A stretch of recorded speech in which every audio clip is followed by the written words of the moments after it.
important application case for CurrentOS. They are not the only one, of course. In CurrentOS, we focus also on other use cases, but they may become the tipping point for direct current adoption at scale, of course, driven by AI, growing computer needs, pressure on the power infrastructures, and the search for more efficient and resilient architecture.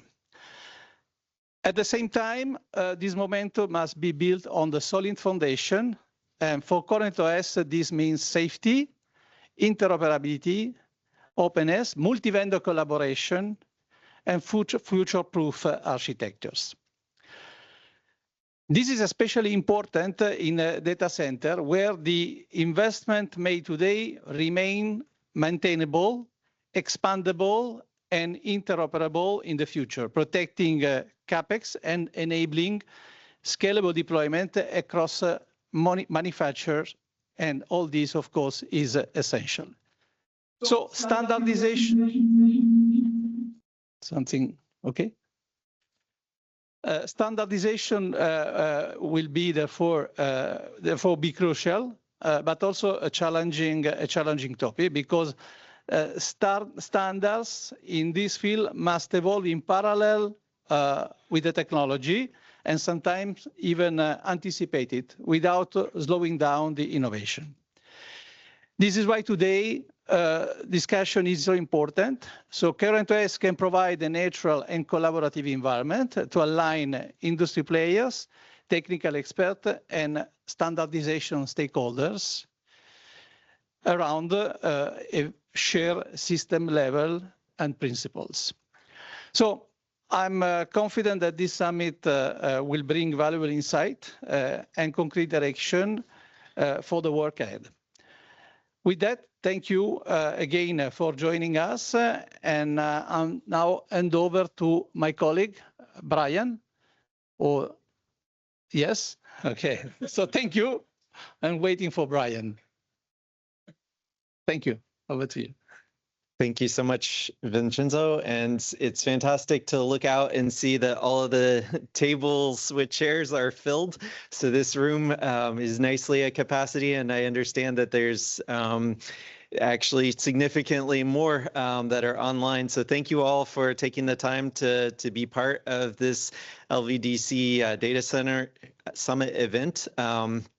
I would highlight as well that a special additional thanks to some colleagues within CurrentOS that have contributed to some of the slides here. We have Dirk Mueller and also Michael Jensen here. We appreciate those contributions. Really, one of the things which we are trying to do here is to answer a call that we're hearing within the data center community, which is to take the same type of focused attention on accelerating standardization that is already happening with UL in North America and bring it to IEC as well, where we very much understand that there is work already in progress, and we are basically trying to connect dots. We're not trying to reinvent the wheel. We're not trying to take on additional territory. We're really just trying to be able to communicate together about what each and every one of us knows is going on, and many of you are all part of different IEC technical committees, and we want to be able to link the efforts to where we see the gaps are. So that's going to be one of the themes of the presentation and discussions today. I also want to significantly thank our OCP colleagues who are able to participate and join here. We've really had a great amazing sort of progress since this journey began. Basically, we were talking about it just a year ago within the CurrentOS community of focus, but then toward the end of the year, through efforts of Paulo, Luis, others connecting with OCP, especially there, Rob Coyle, Raul Alvarez, and we're happy to have today here as well, Zane Ball. So fantastic support from OCP, and then really being able to, at the EMEA event just recently, deliver a presentation together as CurrentOS, ODCA, and OCP with a really nice cap, highlighting this collaborative effort to really move at the speed of data centers. And that is one of the most difficult things to do. I will say that when I took a role in standardization, I actually had a little bit different idea as to the pace. I was actually warned a little bit, are you sure you want to get into this? This is kind of like the graveyard of engineering. It has been anything but that, anything but boring. It's been fantastic to see the level of collaboration that is necessary to really be able to take codes and standards, and instead of being a barrier, be an accelerant to what we're trying to do with DC distribution. DC distribution is answering a call of efficiency, as was earlier highlighted. It's also answering a call of resiliency, and in data centers specifically, helping to address challenges related to the incredible power density that is needed to scale the IT racks to be able to deliver next generation level computing performance. With all that being said, what I was trying to clarify earlier was who I hand off to. So apologies, I'm not sure exactly who I'm handing off to, but I believe it would be Antonella next. So any additional remarks there? I think we can go ahead with the agenda. Okay.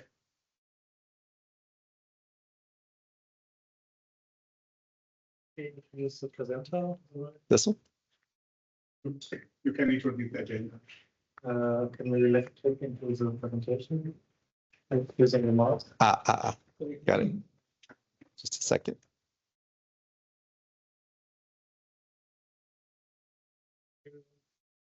Maybe what? Yeah, like left click now, and then you can use presenter. It needs to have the presentation as the topmost application. Yeah. Okay. Maybe no. So it's a presenter. Is this right here? I think you have to click into the second screen. It's on the right side. Click over here. Yeah. Right. Fantastic. All right, so goals of the event. We are working to identify gaps, as mentioned earlier. We are building off of a baseline of gaps that have been identified through the work stream within OCP on codes and standards, as well as the separate UL data center summits that have already occurred. With all those opportunities / gaps that we have, we want to also define the priorities. So hopefully there will be an interactive element to this meeting as well to give you the chance to provide some feedback, and then further align on the actions to come as we try to fast track this. So we have covered the opening, and with that, would like to give a chance. Well, maybe I'll just quickly highlight the rest of the agenda. So we do have a specific chance to hear more about IEC perspective and OCP perspective on standardization and needs related to data centers. Also, then moving from there, additional perspective directly from Jill with the IEC, and also experience hopefully in terms of maybe similar efforts to try to fast track and what we could learn from that. And then moving on to the identification of specific gaps and our priorities related to them, along with a good opportunity for the important discussions to actually occur at coffee, and then circling back within here to the standardization gaps again for a second session, and then moving on from there to actions, next steps, and wrap up. So with that, I don't believe we have a specific slide, but I do believe we should be able to share the screen and video for Zane Ball to be able to speak from OCP. Zane, are you online? I am. So okay, fantastic. Let me share some slides. Maybe you have to switch. I was going to say, let me put it back to. I think everyone can actually see Zane's slides. Is that correct? Yes. Okay, seeing some thumbs up, which is great. Awesome. Awesome. Oh, Great. but I need to, I'm sorry. Yeah, we need to put that onto the main screen. So give us just a quick second.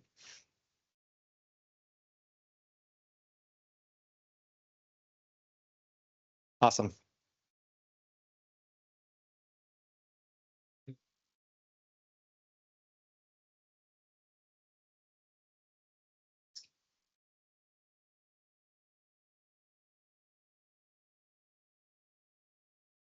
Okay.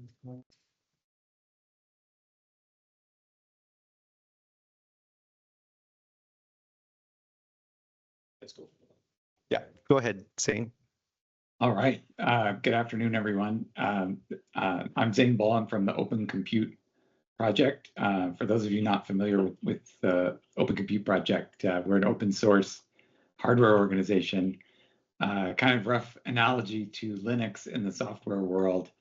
Open Compute is where companies come together to collaborate in open source hardware designs, from servers to power equipment to really just about anything in the data center world. And we've been collaborating with CurrentOS and others on making low voltage DC a reality. And it's a great pleasure to be here and speak with you today. I just have a few remarks maybe to lay the table a bit for today's discussion. I guess probably everybody's taken notice, right, of the breadth of this AI moment and the extraordinary infrastructure spend that's going on. These are just some numbers from a recent McKinsey report, but there are lots of forecasts. They're not really all that different. This is the base case scenario from McKinsey, current rate and pace. Yeah, we're looking between now and 2030 at $5.2 trillion in capital investment. That breaks down to about 3.3 trillion in the IT equipment itself. But the data center infrastructure surrounding that equipment, 1.6 trillion. So this is a massive economic moment. As much as we talk a lot about the grid and about power infrastructure, that's a relatively modest 0.3 trillion kind of investment required. These are extraordinary numbers. They eclipse, large infrastructure programs of the recent past. Like think of the Chinese light rail system, or something like that. The maybe not quite as big a piece of the economy as the emergence of railroads in the at scale in the 1850s, but still a substantial, massive change. Unlike anything we've seen in the IT world before. If we think about where that's happening, I think it's really important to notice that AI is initially started as an investment in training, and large AI factories training gigantic models, was where the biggest portion of the investment is. But in the past year and going forward in every forecast, inference is becoming increasingly dominant. And that changes a little bit where we see compute deploying and a little bit about the hardware itself. Why is that happening? Well, there's three big things going on that have altered that training versus inference balance that we saw in the early years of the AI transformation. That first, the evolve of chain of thought models. So in 2022, you would input a prompt and the model would spit out tokens. Now in chain of thought, we see the model being sampled in a statistical fashion in order to develop a more accurate and sophisticated answer. And so that means that we are intensively using the model when we perform an inference. So when we perform an inference and a query, there's not just one inference process, there may be hundreds or thousands that go on. The second, we're in the midst of this agentic AI where we're actually using AI for automations. Code generation in particular is becoming just the standard way things are done. Those agents go off and do work. And whenever work is being done, that's an inference workload, not a training workload. And then finally, we're seeing large scale end user adoption. So use cases are taking off from enterprises to consumers. And the more users that we have multiplied by the amount of inference per user, we see a compounding effect. What does that mean for us? One of the biggest impacts of the inference explosion is latency. So a training workload can afford to be relatively remote. We can frankly put a training workload anywhere in the world where there's power, or maybe there's data privacy concerns or sovereignty concerns that drive that decision. But the actual physics of reaching the user isn't so important. But with inference, reaching the user is everything. And we need latencies in the range of 10 milliseconds to provide the consistent cloud experience that most people are used to. There's also implications for things like reliability, where we can afford to have the model crash during training. Occasionally, when we're talking about serving end users, we need high reliability. Net of that, we are seeing it as a global build-out, whereas the training build-out was more focused on isolated, very large campuses, where we're going to see just very large campuses distributed all over the world, wherever there are end users. And power availability will continue to be the #1 driver of where infrastructure is being built. I think as a global audience, we can all expect that this inference build-out is going to be a global enterprise for all of us together. I want to take a step back, maybe get a little bit philosophical about the kind of computing AI represents, because it has everything to do with why we're transitioning to these 800-volt LVDC systems and beyond. And really, it has to do with density and the fact that AI workloads, very different than traditional computing, demand tightly coupled computing. Amazingly to me, one of my heroes, Herbert Simon. Herbert Simon's kind of, if you haven't heard of him, he's a Nobel Prize winner, a Turing Award winner, the founder of the Carnegie Mellon Computer Science Department. He wrote this book, The Sciences of the Artificial, in 1969, and it's still quite relevant today in terms of understanding artificial intelligence and tightly coupled complex adaptive systems, which is exactly what AI is and why it's quite different than the modular, scalable cloud computing type of computing we had up until now. In order to deliver the kind of interconnections, much like the connections in our brains, we require dense networks. That manifests itself first and foremost in GPU to GPU communication. We need all of these GPUs to act as if they are one giant system. And that means they have to be extremely close together. And because we're sending the signals over copper, that means they have to be very close together if we want the bandwidth between them to be high. And so that is probably the primary driver of why density of power is going up so much. It doesn't stop there, though. We have dense interconnections between how the CPU and GPU interact. That's on a different scale than in the past. We have the physical infrastructure at the rack level that has to hold all of these things, extremely dense. We have to consider a pod scale, density and coupledness, because even beyond the single rack, we have to network in a cache coherent way across the entire pod. In reality, increasingly across the entire data center. Especially in the training workload, if we're going to have 100,000 or 200,000 GPUs work together on a model, then we have to densely communicate across the data center. And then finally, that the amount of power that we're talking about is material to how the grid actually functions. And so in order to deliver these workloads, we actually need to tightly couple the grid and the data center together. We can't consider the data center as a passive or dumb load, given the scale of its operation. I'll talk a little bit about that at the end. If you haven't read Sciences of the Artificial, I recommend you do. It's fascinating to see how much of the thinking that drives the design of all of this hardware is really based in ideas from a half century ago. So because of that tightly coupled nature, the density of racks is changing.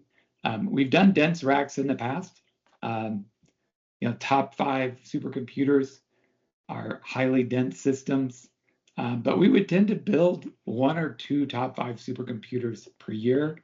I show a couple of examples from the recent past, Aurora and Frontier, number 1 and number 2 supercomputers in the world today. Those are 400 kilowatt racks, but we can only deliver 1 to 2 per year, and they're completely bespoke and handcrafted. When it comes to AI supercomputers, given the investments that we talked about in the first slide, we're now delivering the equivalent of 1 of these top 5 supercomputers every week. And the density is now on path to surpass the top supercomputers with 600 kilowatts per rack on the horizon. We've enabled technology within the Open Compute project to deliver 1 megawatt racks in the near future. So we have the liquid cooling technology, we have the LVDC technology in open source that can drive that all the way to 1 megawatts. This is a real revolution in computing hardware. It's nothing like what went before. So what does that transition look like? It just wasn't that long ago that we were dealing with 25 kilowatt racks, perfectly happy to distribute power 480 volt AC with 48 volt DC in the rack. Today, the most common rack density is 125 kilowatts, some 5 times higher. And we're seeing large deployments of 800 volt DC solutions today. And this is in a sidecar configuration. There's a standard that's evolved within the OCP community called Mount Diablo, initially contributed by Google, but also adopted by others and contributed from Meta and Microsoft. That brings this high voltage DC distribution that allows us to pull the power racks out of the rack to make room for more GPUs. So you can see this is really a direct consequence of that GPU to GPU coupling. If we didn't have larger models and if we didn't need to drive the cost per token down, we wouldn't need to have a tightly coupled system. And then we really wouldn't need to have high voltage distribution.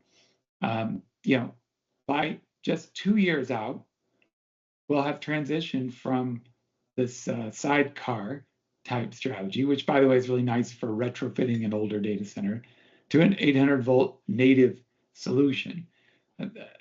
Google made a presentation in Barcelona last month at our conference that this is going to save some 30% floor space alone. And this will pave the way to a 600 kilowatt plus rack. So again, nearly a 5x increase in just a couple of years. And it's not going to stop there. Until we are able to create dense networks of GPUs without copper, which by the way, we would expect that to happen with co-packaged optics becoming more mature. That's an area to watch closely. We will continue to advance power density. And we've shown that 1 megawatt is practical, and that the technology is in the pipeline. But in the future, we may also need to go to even higher voltages, such as 1500 volt DC. And there's an active community, a lot in Europe, by the way, working on high temperature superconducting best ways. And we've seen demonstrations of that technology, which also has very significant advantages, even if it is quite costly at this point. So what that 2030 future will be exactly, is still forming, but the trends are very powerful and clear. As if really just for today's meeting, there was a publication just this morning from SemiAnalysis, which I see I forgot to put the link here, but I just added it while we were doing the opening. This is their forecast for 800 volt DC penetration, and you can see there in the yellow. This is the retrofit sidecar strategy, and then the native facility level 800 volt picking up in 2028. Thankfully, their analysis followed my chart, so it supported it. But these are really astounding numbers. In the next 4 years, we're going to go from 0 to more than 80% of new data center capacity being on these technologies. So this is going to be one of the biggest changes in the electrical world, I think, in history. And how do we make sure we do this safely? How do we make sure we do this cost effectively? How do we train the workforce? I mean, these are all top concerns in the industry worldwide. How do we get there? Thankfully, groups like CurrentOS, OCP, ODCA, have been working together on this for some time. A lot of this work has been published through the Open Compute Project. I've left a QR code here for the recent white paper on LVDC, published through OCP, though CurrentOS had a lot to do with it. I don't think we would have gotten this far without the alliance by any means. And this white paper is a real roadmap to exactly what has to happen to make LVDC a reality. I think this is a very specific roadmap of the changes that are needed. And I recommend everybody download it in this community and take a close look because a lot of work has been done. This is an extensive project with a very large global membership that's been developing this, and there's more planned. So very proud of this work and proud that we were able to host it within OCP. A final point I want to make is thinking about the data center as one integrated facility. It acts like one computing entity. High voltage LVDC power distribution is part of that, but all of the facility must work together and be command and controllable, adaptable, and work as one integrated machine. And so that is really critical, especially, I know I'm running out of time, if we're going to implement load flexibility and integrate the data center directly into the grid as a part of the grid. This is some North America data that's been studied in great detail by the Nicholas Institute. I'm pretty certain that all around the world, these phenomenon are pretty much the same. As we build a highly reliable grid, it means that a huge amount of the assets are there for a very small percentage of the time. If you look at the chart there, it shows the share of the system's capability as a function of the number of hours of the year. And so you can see that the vast majority of the time, the grid is deeply underutilized. One data point, just extrapolating from the chart, in North America alone, we have 75 gigawatts of electric power that's used only 0.25% of the time. That's less than 24 hours in a year. And if we up that to 0.5%, it would be 100 gigawatts. So that kind of efficiency is something we have to take advantage of. And if we can make our data centers an integral part of the grid, then we can easily manage that 0.25% of the time. There's a lot of work going on in the world trying to take advantage of this. It's going to involve new technology. It's going to involve collaboration between the grid and the data center institutions. But we're well on our way. The Electric Power Research Institute and OCP have a collaboration in this area, and the Electric Power Research Institute has a program called DC Flex that's advancing this agenda. And all of these equipment that we're building in the data center have to be part of the answer as we build these flexible data centers. And that includes the power equipment, transformers, et cetera. So I'll leave you with that. Thank you for the opportunity to speak today. There's a lot of work ahead of us to enable LVDC to scale. There's a lot of work ahead of us to integrate data centers with the grid as an asset. And look forward to seeing the rest of the program today. Thank you.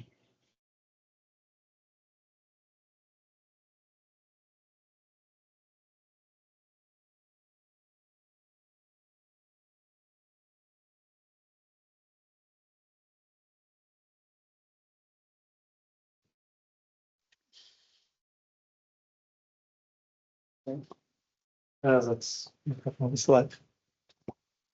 Now,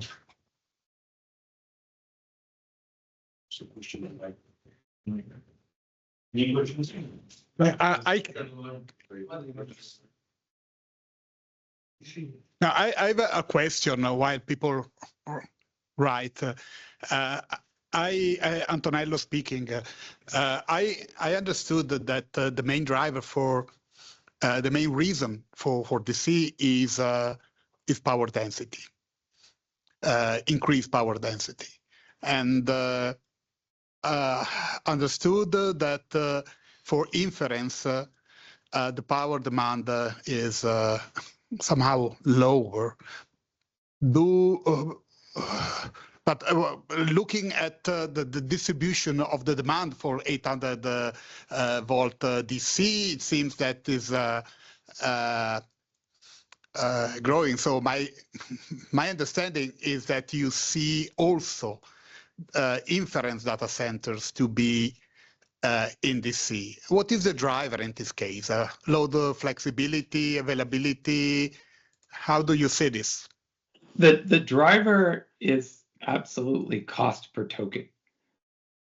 As we build more, and I think it can be, inference can be a bit more optimized at the hardware level. That might change the equations a little bit here and there, but generally speaking, if we can build a more performance per watt machine, we can do inference more efficiently. And so the total amount of memory that the inference machine is using has to do with the size of the model. And it's true, it might not have to scale to as large a system as the training data does, but it still benefits from a cost point of view in that more dense system as well. So I think that the trend to 800 volt DC is true for both inference and training when we're talking about large models. And the market is really dominated by the large models today. There is kind of a discussion in the enterprise world, will we see smaller, more power efficient models for specific tasks? I think that's true. But I think when it comes to this $5 trillion build out, that's the really large models, and they definitely will always benefit from a more dense machine.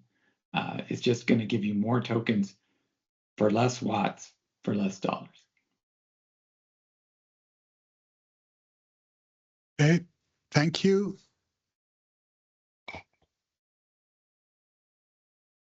Maybe you introduce yourself. Yeah, Dirk Müller from UL. I've got a question. When you look at efficiency of software in general from a requirement perspective, when you look at some of the machine language like assembler and compare that with Python, there's a super big difference, as we know. When you look at that area and take into account that it's now difficult to get some of the data centers connected to the grid because of the lack of electricity there, do you see any potential in increasing the efficiency on the model learning itself as well? Yeah, thank you. Well, to be fair, the software side is beyond my expertise. So, but I think we're seeing tremendous optimization for power across the board. So I wouldn't, the primary barrier to deploying is power. The primary cost driver, at some level is power, because that's the amount of physical infrastructure needed, for this. So the investments in software are pretty extreme. So I would be reluctant to judge that they haven't done too good of a job. And the other reason to think that is looking at the utilization of memory in these systems is extremely high. So the machine is processing a vast quantity of data. So I think that the software is pretty efficient. I think there may be innovations to be had in the architecture of models in order to make them more efficient. For example, you probably all heard of mixture of experts models. So if we wanted to build everything in a single model, the power will grow exponentially. If we can break the model into pieces, we can train them for less power, we can deploy them for less power, but we have to have the intelligence to steer the query to different submodels as we work together. So that mixture of expert strategy is effectively an elaborate power saving strategy. And, I think it's been, very effective. I think there will be more innovations coming out of the model architects, as they seek to get those kind of optimizations. I think that will be the frontier of the competition between the big frontier model providers.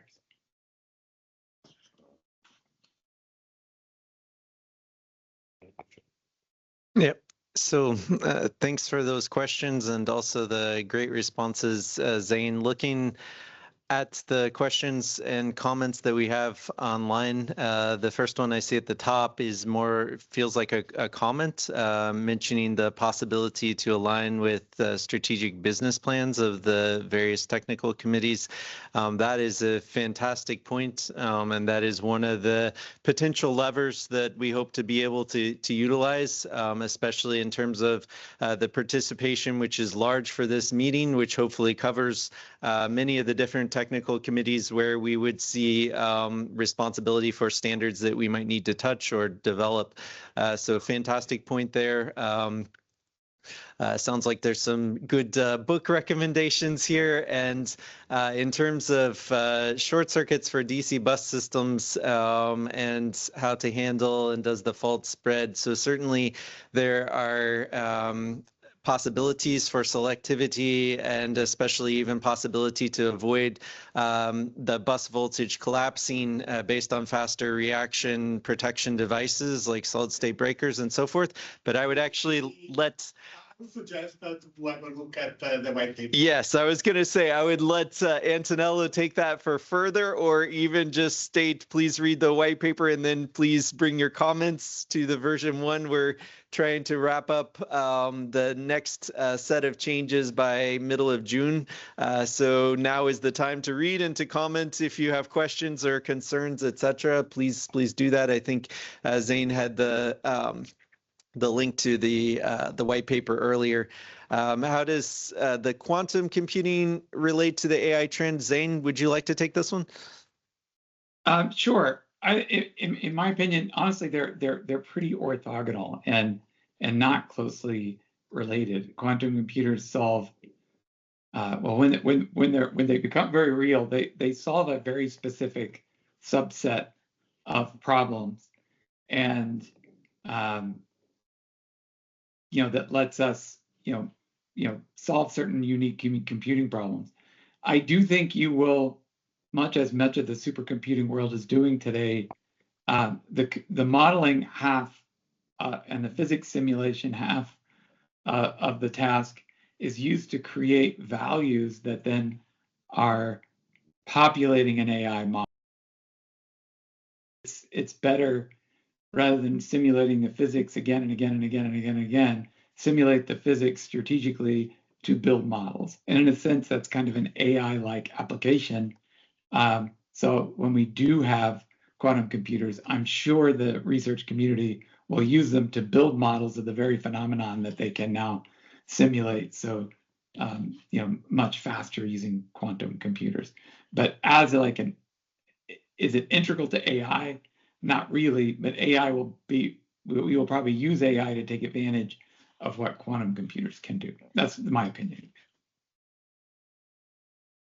That is fantastic insights. Really tremendously appreciate the presentation, Zane. And were there any other questions? Raised hand. Sorry. I guess Nias, if you're able to unmute and share your question. Or Keiichi Hiros, I'm not sure if I got the name correct. Are you able to unmute and share your question? No, I have a question. Thank you. Okay.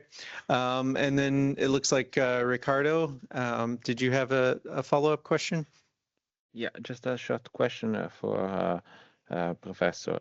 Do you see any potential optimization for the GPU in the inference, but also in the next future, such that they can reduce this ratio between average power and peak power to reduce, also to shrink and have a less challenge for the battery compensation unit or capacitor ripple compensation unit? So I'm not sure I fully understood the question. So maybe it means I don't have a great answer. I do think there's quite a bit of innovation in either rethinking the GPU or even in some cases replacing the GPU to improve inference performance.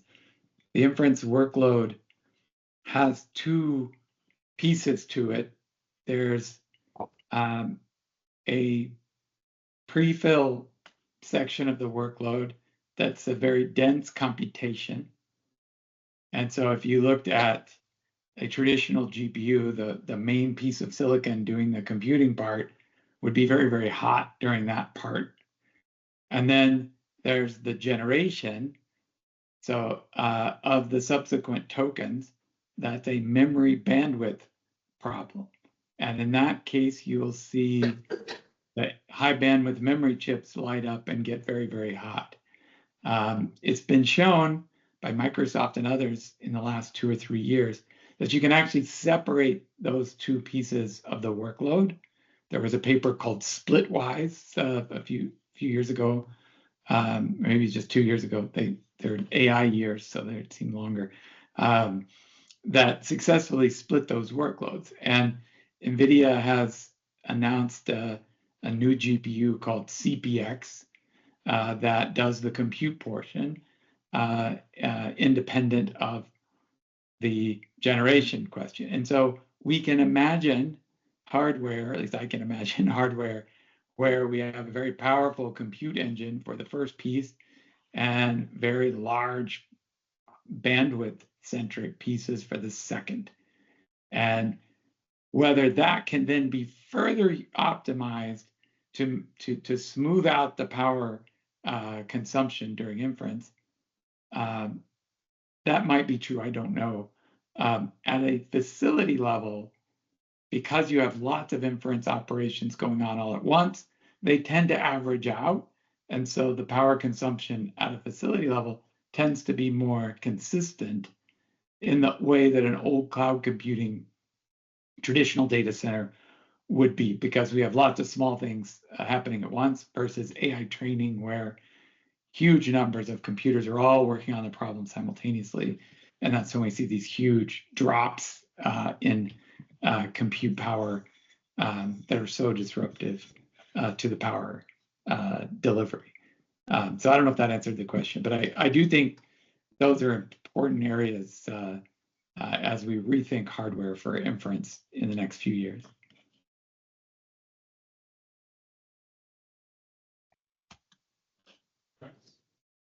Oh.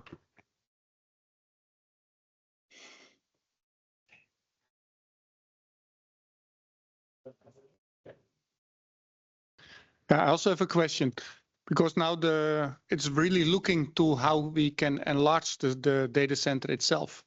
But is there also what is actually the minimal size that makes available for the data center perspective to operate? Because I'm asking this question because if you look now to the presentation of 79 gigawatt of the system versus the 30 gigawatt could be the AI load in the system. If you place that on the transmission level, it could be quite risky for system stability point of view. So it could maybe make more sense to have multiple smaller AI racks to distribute through the country, maybe on the medium voltage or on the low voltage. But that is, of course, depending on what is the size of the minimal AI rack, put to say, to work standalone efficiently. Very good point. And in inference, it is much easier to break it into smaller pieces. The typical inference data center, will be much smaller than the gigawatt campuses that you hear about in the news all the time. I saw, I'm not sure where this data point came from, but I read something recently that these broader deployments for inference will probably average 400 megawatts. Well, still very large, by the way. That's and that's just from an efficiency standpoint. From the physics of the workload, I think they can be substantially smaller. I don't think there's anything that says even one rack is able to serve models, to a fair degree, depending on the size of model. So smaller deployments are certainly possible. Thank you.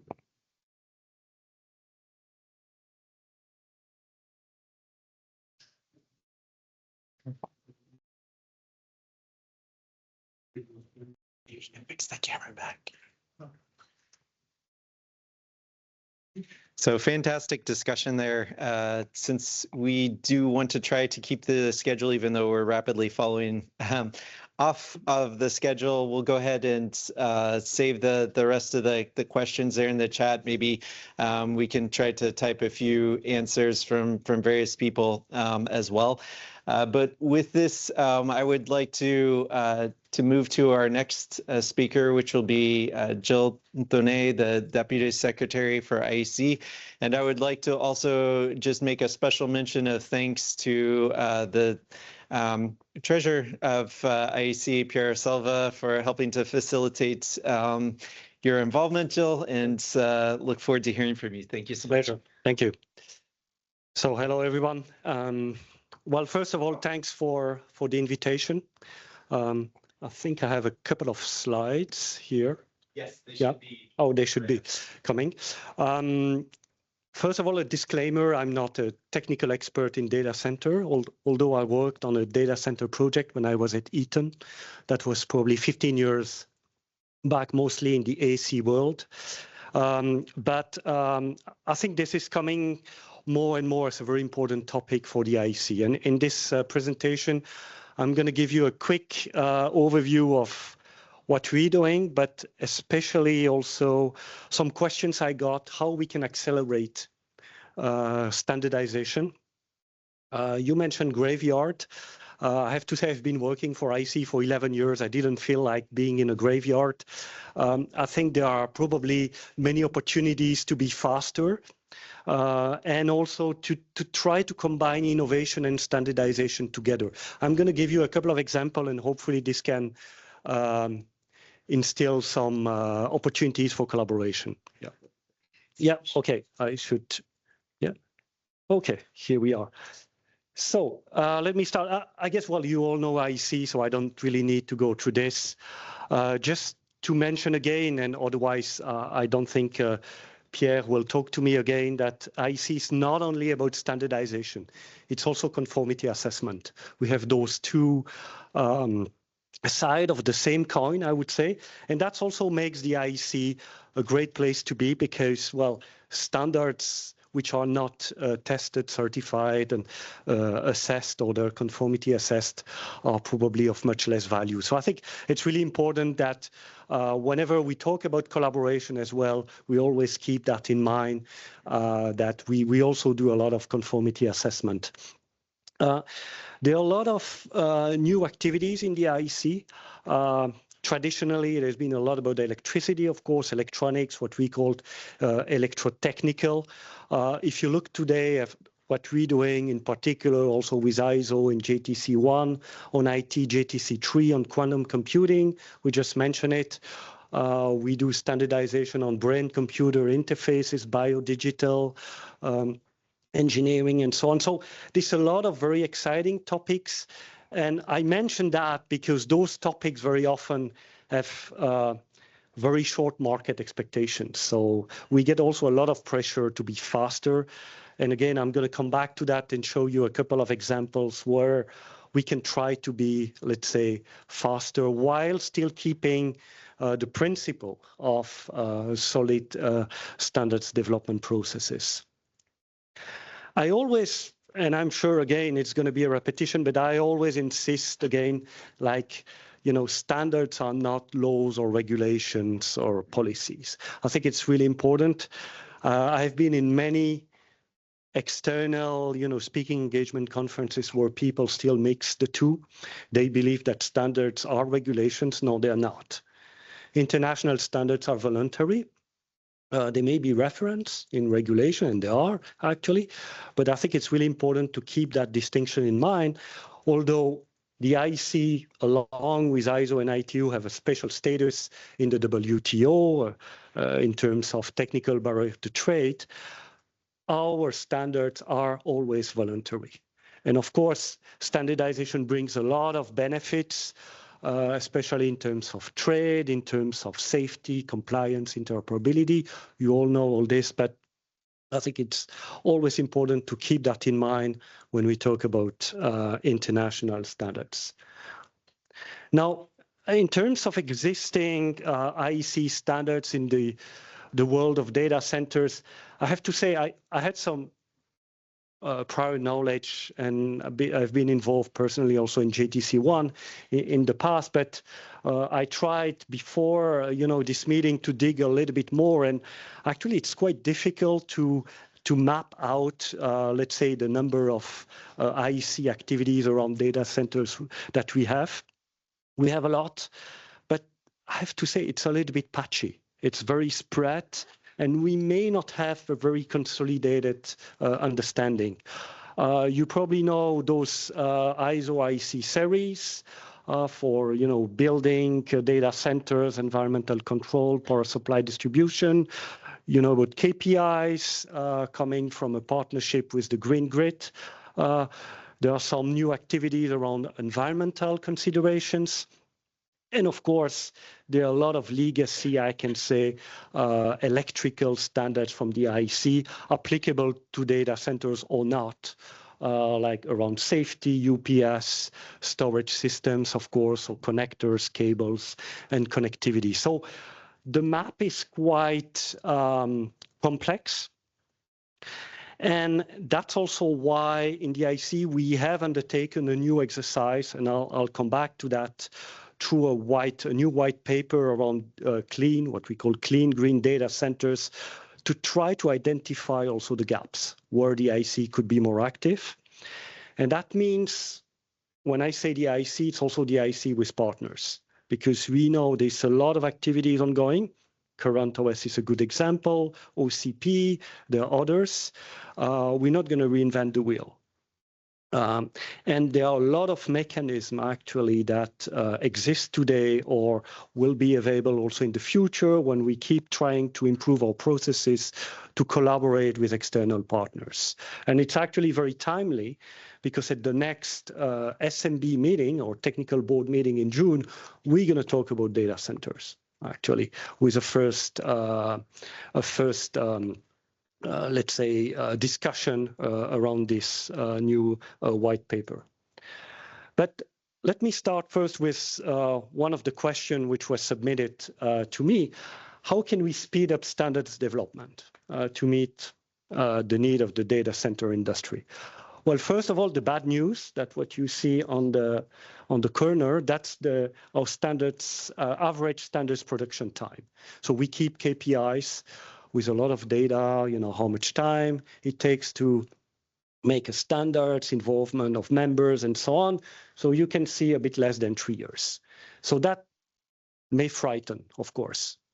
Now, in practice, I always say, let's be careful about statistics because we have some standards made in 1 year and some of them in 15 years. Well, we're trying to get rid of the outliers. Of course, 15 years is not a normal time to make a standards.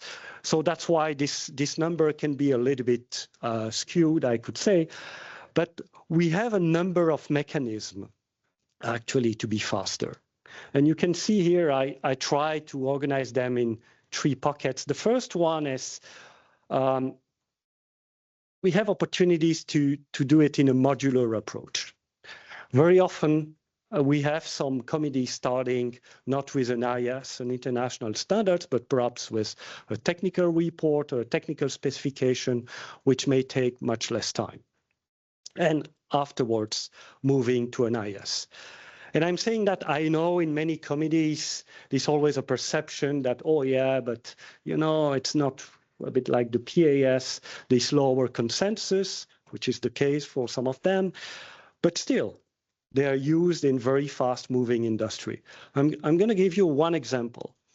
We have one TC, it's actually TC 106, looking after the modeling of electromagnetic waves and their impact on the human body.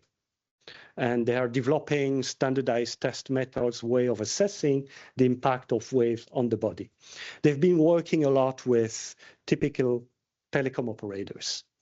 When 5G came out, there was a really strong market pressure to get really fast to the market with new measurements methods. And they did that in a couple of months. Actually, in a few months, they developed a technical report which was used by industry. And after that, they moved to an international standards. So although it was lower consensus, although it was theoretically not the normative, it was used by industry and a very fast-moving industry. So 5G, telcos, and so on. So that's just one example. And actually, by the way, this group is working also very closely with IEEE. So they have joint working groups. So that means they have already integrated that they may not be doing everything alone. They're working with partners. They do co-development with IEEE. And actually, this collaboration works pretty well. Something actually new for those of you active in IC technical committees is International Workshop Agreement, IWA. You may know this is something that ISO has been using actually quite extensively over the year. This is also coming to IC because we have an activity to actually merge.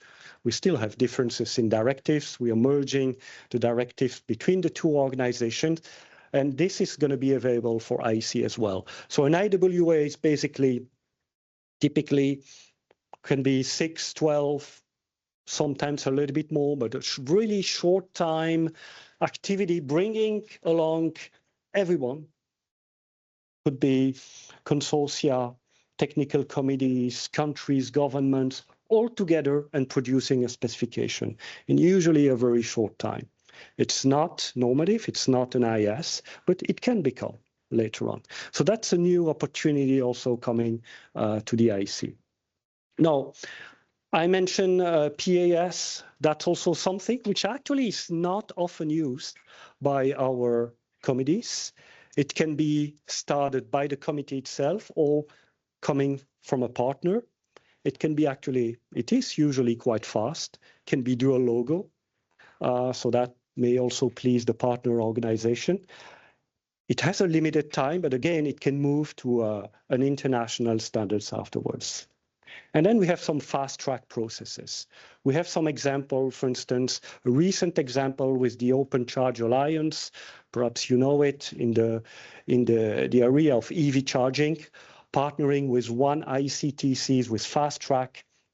This has been actually a quite good success. In a couple of months, they got an existing specification label as IC.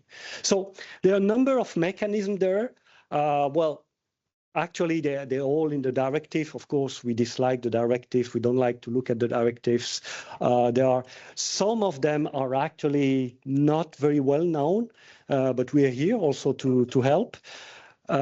It can be much faster than those 33 months, especially when we work with partners who already have quite mature specifications. And then finally, we're also modernizing our processes with online standards collaboration, with, of course, smart digitalization of content, the use of AI to help also experts expedite their work in a controlled way. So all of this, we hope, will also speed up the standardization process. The second question I will ask is to balance, how do we balance standardization and innovation? And again, there are often misconceptions there. Oh yeah, but innovation, yeah, and standardization is going against innovation. It's stifling it, it's kind of slowing it down. Yeah, maybe sometimes, but not always.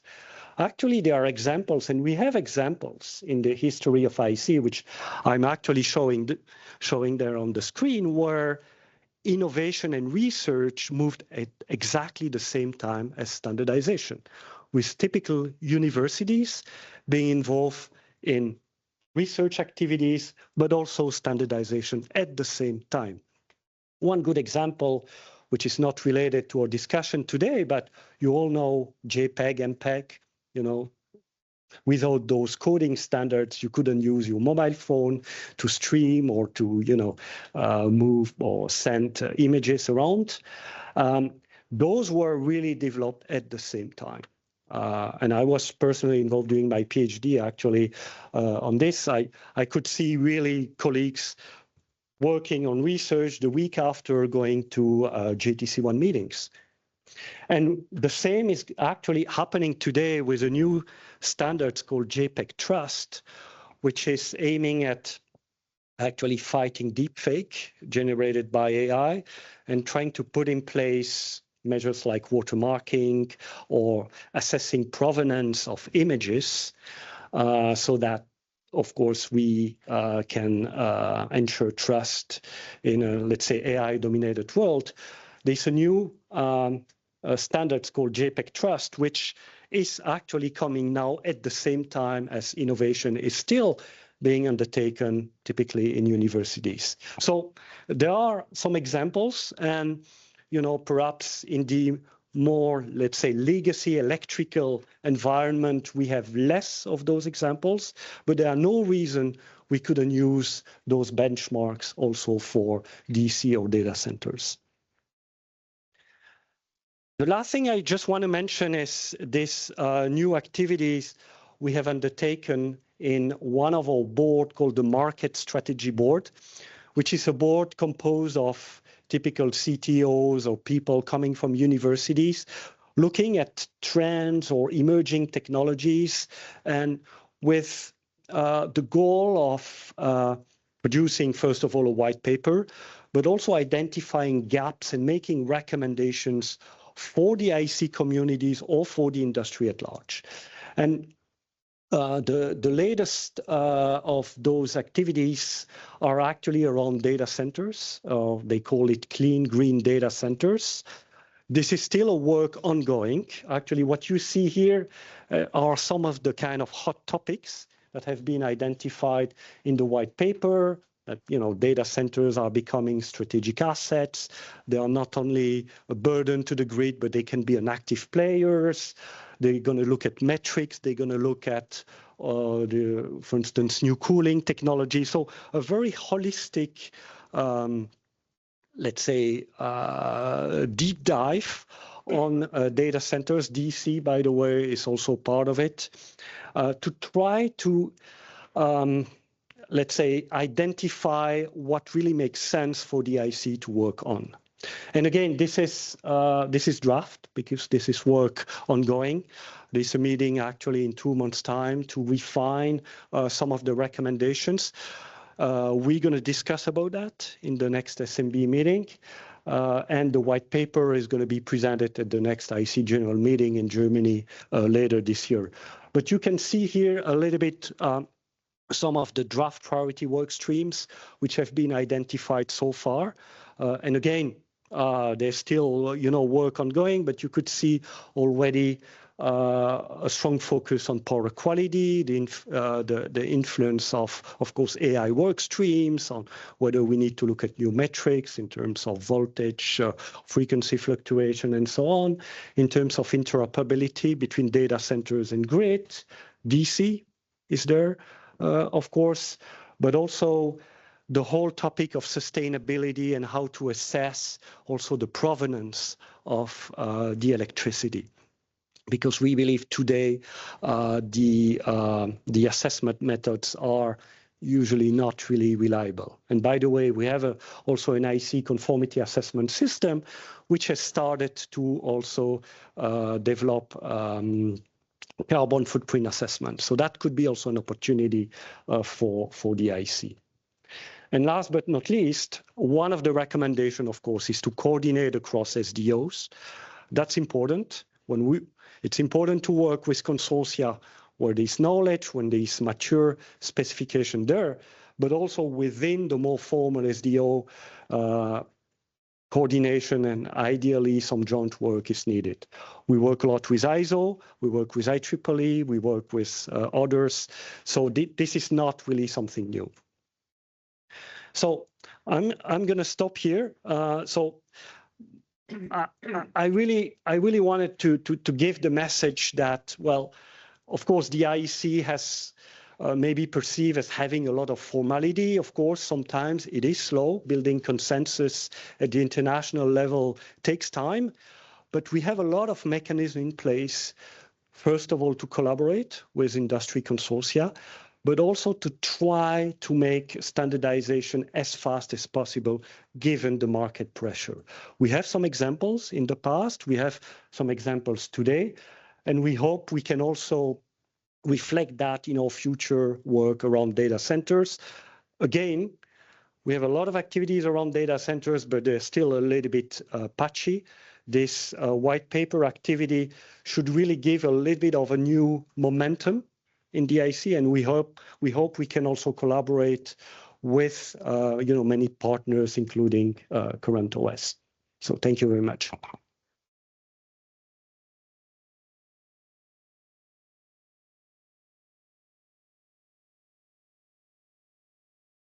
Not sure if there are any questions. Happy to answer, of course.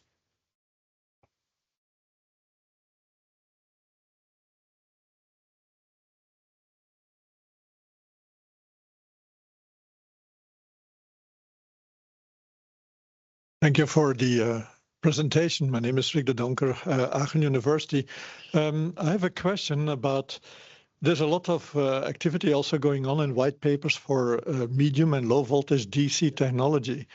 Would it be, from your perspective, necessary that this is, let's say, combined with the data center specifications? The reason I'm asking is that we have been working on medium voltage systems at low voltage at 350 volt, 375 volt. Now we hear 400 volt. So it seems that we are not tuning this all together. And is this something that IEC would recommend, or is it for specific areas, whatever is needed for that particular area? Yeah, well, thanks. Good question. Actually, I've been asked also to talk a little bit about LVDC and VDC tomorrow. So I have some other slide, but yes, good questions. We have some LVDC activities, and I know some of you are involved in this systems committee, but we also have a new NVDC activity, which is actually integrated with HVDC, TC115, for those of you knowing the IEC nomenclature. Whether this needs to be combined with data centers, I think, of course, they're going to be interactions, and I would expect certainly on the LVDC side, activities to expand in the future and to have much more also on the data center side. But there are also activities going beyond, the data centers. Actually, it's a good question because we know our SMB meets 3 times a year, and over the last 2 or 3 meetings, DC has come up again as a topic. And many of you know the SMB chair, I guess Vimal Mahendru, and well, he is also a fan of DC. And we're trying to find actually let's say, the best also structure to approach a DC. There's, of course, a data center angle, but that's not the only one. To be very honest and frank with you, this is still work ongoing. There's still some thinking about it. And, well, we count also on certainly inputs from groups like this one, also to tell us a little bit what's your vision, how you would also like to see, the IEC evolve. Yeah. Thank you. The microphone. Second one. Yeah.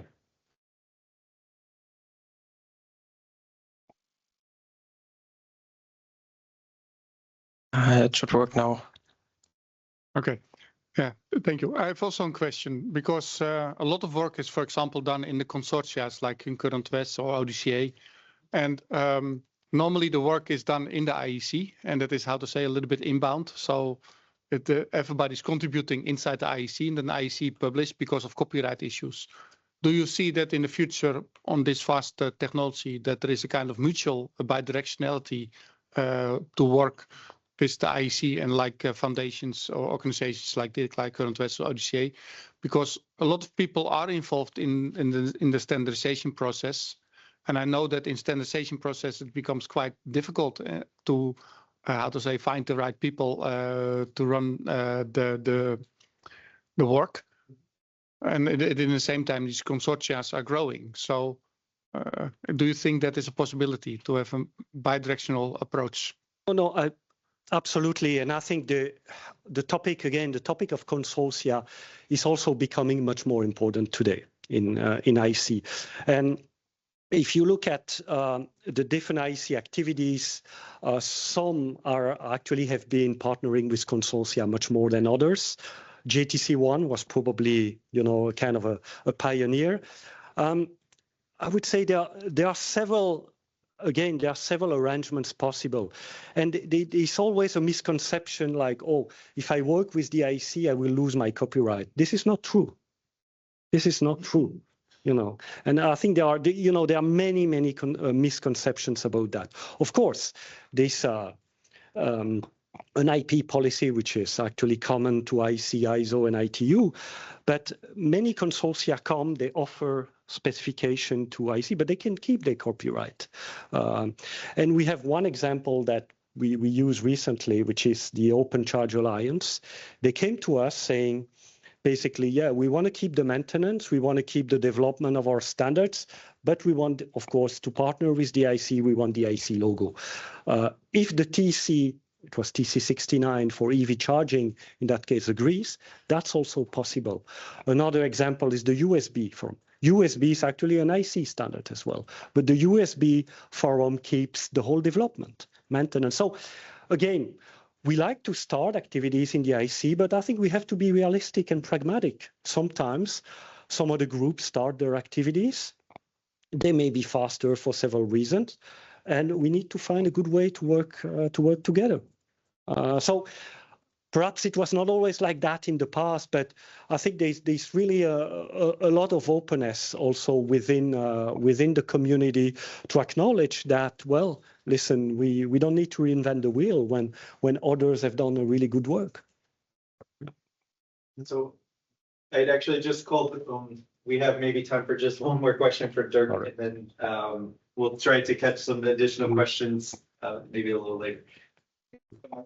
Thank you. What do you think that is available in this toolbox? Well, it is available right now. Yeah, and yeah, because there's this exercise of converging the directives.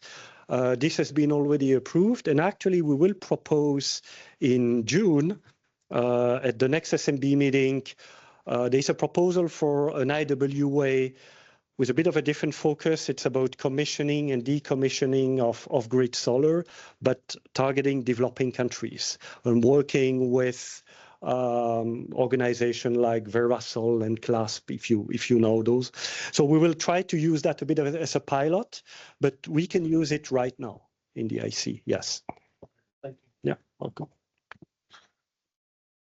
Okay. So thank you. Well, thank you. I'm here today and tomorrow, and happy to have side discussions and talk about collaboration. A lot of questions about IWA. And don't hesitate. You can of course challenge me, and I'll be happy to have further discussion. Thank you. Thanks so much, Jeff. So at this point, I'd like to welcome up Mike Jensen, and he's going to share a little bit of a perspective of gap analysis from what has been ongoing in North America. And Mike, if you... Thank you, Brian.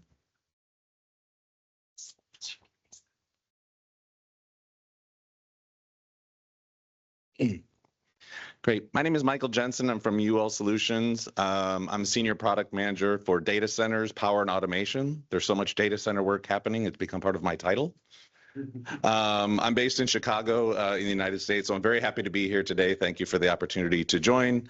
I know some of you, not all of you, so it's very nice to meet the others that I haven't met yet and engage with online as well. You may know some of my colleagues like Dirk Mueller, Karina Christensen from UL Solutions, also Lisa Grams is a very active participant in CurrentOS, and I'm part of her team as well. So it's very nice to meet everyone.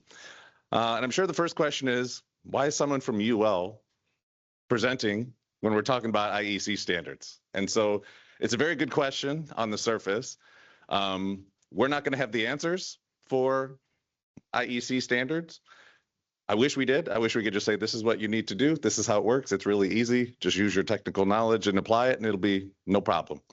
I won't have the answers for you, but what we can do is kind of serve as maybe an example, maybe a baseline for some of your efforts, help identify things that we've seen and experienced as far as challenges and things to take into considerations as you're looking at this. And I think all of this then can help inform how you're looking at this, how you want to look to approach it, based on efforts that we have done as UL. And then I guess the question would be, well, why? But why would you be a good example of that? So we've been very active within the industry for data centers over the last year. We've been in data centers for a long time, but really data centers over the last year has picked up. Much of the things that Zane was talking about in his presentation, as far as AI, driving this next generation compute power, what's all needed from that. And across kind of the board of these other engagements that we have, the biggest constraint that we continue to hear is that power is becoming the biggest constraint to being able to deliver on that AI and what's needed for that next generation computing. And so kind of touching on one of the things Zane said, so when he talked about just as an example, one of those sidecars, the power racks that he was talking about, those moving up to from where they at currently to where they could move to as far as 1 megawatt. So for example, that is equivalent to roughly powering 500 homes in the United States for a year, average homes. And now I'll let you insert your own joke into how the US energy usage is probably different than Europe. But just as an example, just one piece of equipment that's the size of a refrigerator would be powering 500 homes in a year, as an example. And so then when we start looking at that facility level, when we start talking about these 1 gigawatt facilities that we're looking at with this power level, that would be the size of a US city, for example, like Seattle or Austin or Denver. So cities that you've heard of, right? So if we bring it local here, it'd be a city twice the size of Aachen, or it'd be a city the size of Nuremberg. So just to give you a frame of reference, what one of these data center facilities, the power levels they're looking at in relation to power that you'd be more familiar with from a personal homes perspective or a city perspective, it's massive. So this is moving very quickly. This has happened, and we want to just sort of demonstrate the efforts of what we've done from fall of last year up until spring and now of this year. And how have we participated as UL as part of that? Well, we've conducted our own summits. They've been data center power summits. Some have been in person, some have been virtual. We have another virtual one next week, where we've included and had a lot of inputs and discussion with manufacturers, right? All of the power equipment we're looking at in the facility. We've had hyperscalers are a part of these conversations, the major hyperscalers that are building and looking to build these new facilities and expand their facilities, and major chip manufacturers that we've talked about. So all of the people and a lot of the people in the ecosystem that are kind of working with some of these. So we've had that over the last 6 months, 9 months, year. We also participate in OCP. So what Zane was talking about with the white paper, having 7 different work streams within that group. Several people from CurrentOS are leading individual work streams. We, as UL, have been leading the codes and standards portion of that work stream. So some of our work and working with the community is reflected in that white paper. And that's not only talking about UL standards, that's right, trying to get inputs and engagement from others in the standardization community as well. So there's UL standards, there's IEC standards, there's IEEE standards, there's NFPA, NEMA, there's code installation requirements for the United States specifically. That was where some of our initial focus was as well. So some of that effort that's been talked about has been starting to happen also within those as well. In that white paper, if you haven't read the 155 pages yet, there's a live link in there to standards, some of the work that's been done to this point. So it's kind of a good resource for you to be able to access that and have kind of a benchmark and an understanding of that as well. Again, it's not the solution for all of it, but it is a way to be able to engage with that, start getting a better understanding what's been done so far and kind of where some of those things are in relation. And then lastly, we've been part of CurrentOS, right? Active participation. We're founding members with others as well, and we're very active participants in that. So just wanted to kind of set that table a little bit of like, why is this a good example and how it can help your thinking as you're talking this through today. So one of the things we've talked about through all of those is looking at this 800 volt DC system, at least how we've been looking at that application in North America from a standards perspective. Lessons that we've learned, right, in this process. This is moving very, very quickly. This isn't maybe that typical standards process, consensus standards process that we've been talking about over the last couple presentations. What are some of the requirements for DC systems, right? This is CurrentOS. You guys know requirements for DC systems. Some of them are very inherent and built in, and some are things that need to be explored further as part of industry. Kind of a discussion on maybe there's a couple different ways of looking at it from an approach perspective, not the answer, but just some potential approaches and ways to be able to kind of have this further discussion of that as kind of the following session.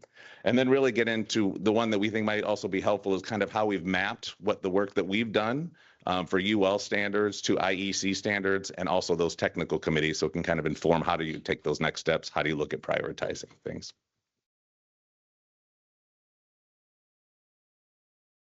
So as Gil's talked about, it is very complicated to map all of and bring this ecosystem together. So a lot of the discussion obviously historically has been around the compute rack and the IT needs and very focused on specific streamlined approach in the rack. As we've had these discussions, a lot of this has been informed by others in the industry to us and our working knowledge and customers coming to us, because not only is UL a standards development organization, we're also a certification body, so a nationally recognized testing laboratory in the United States. So we help certify products primarily for safety, but also for performance.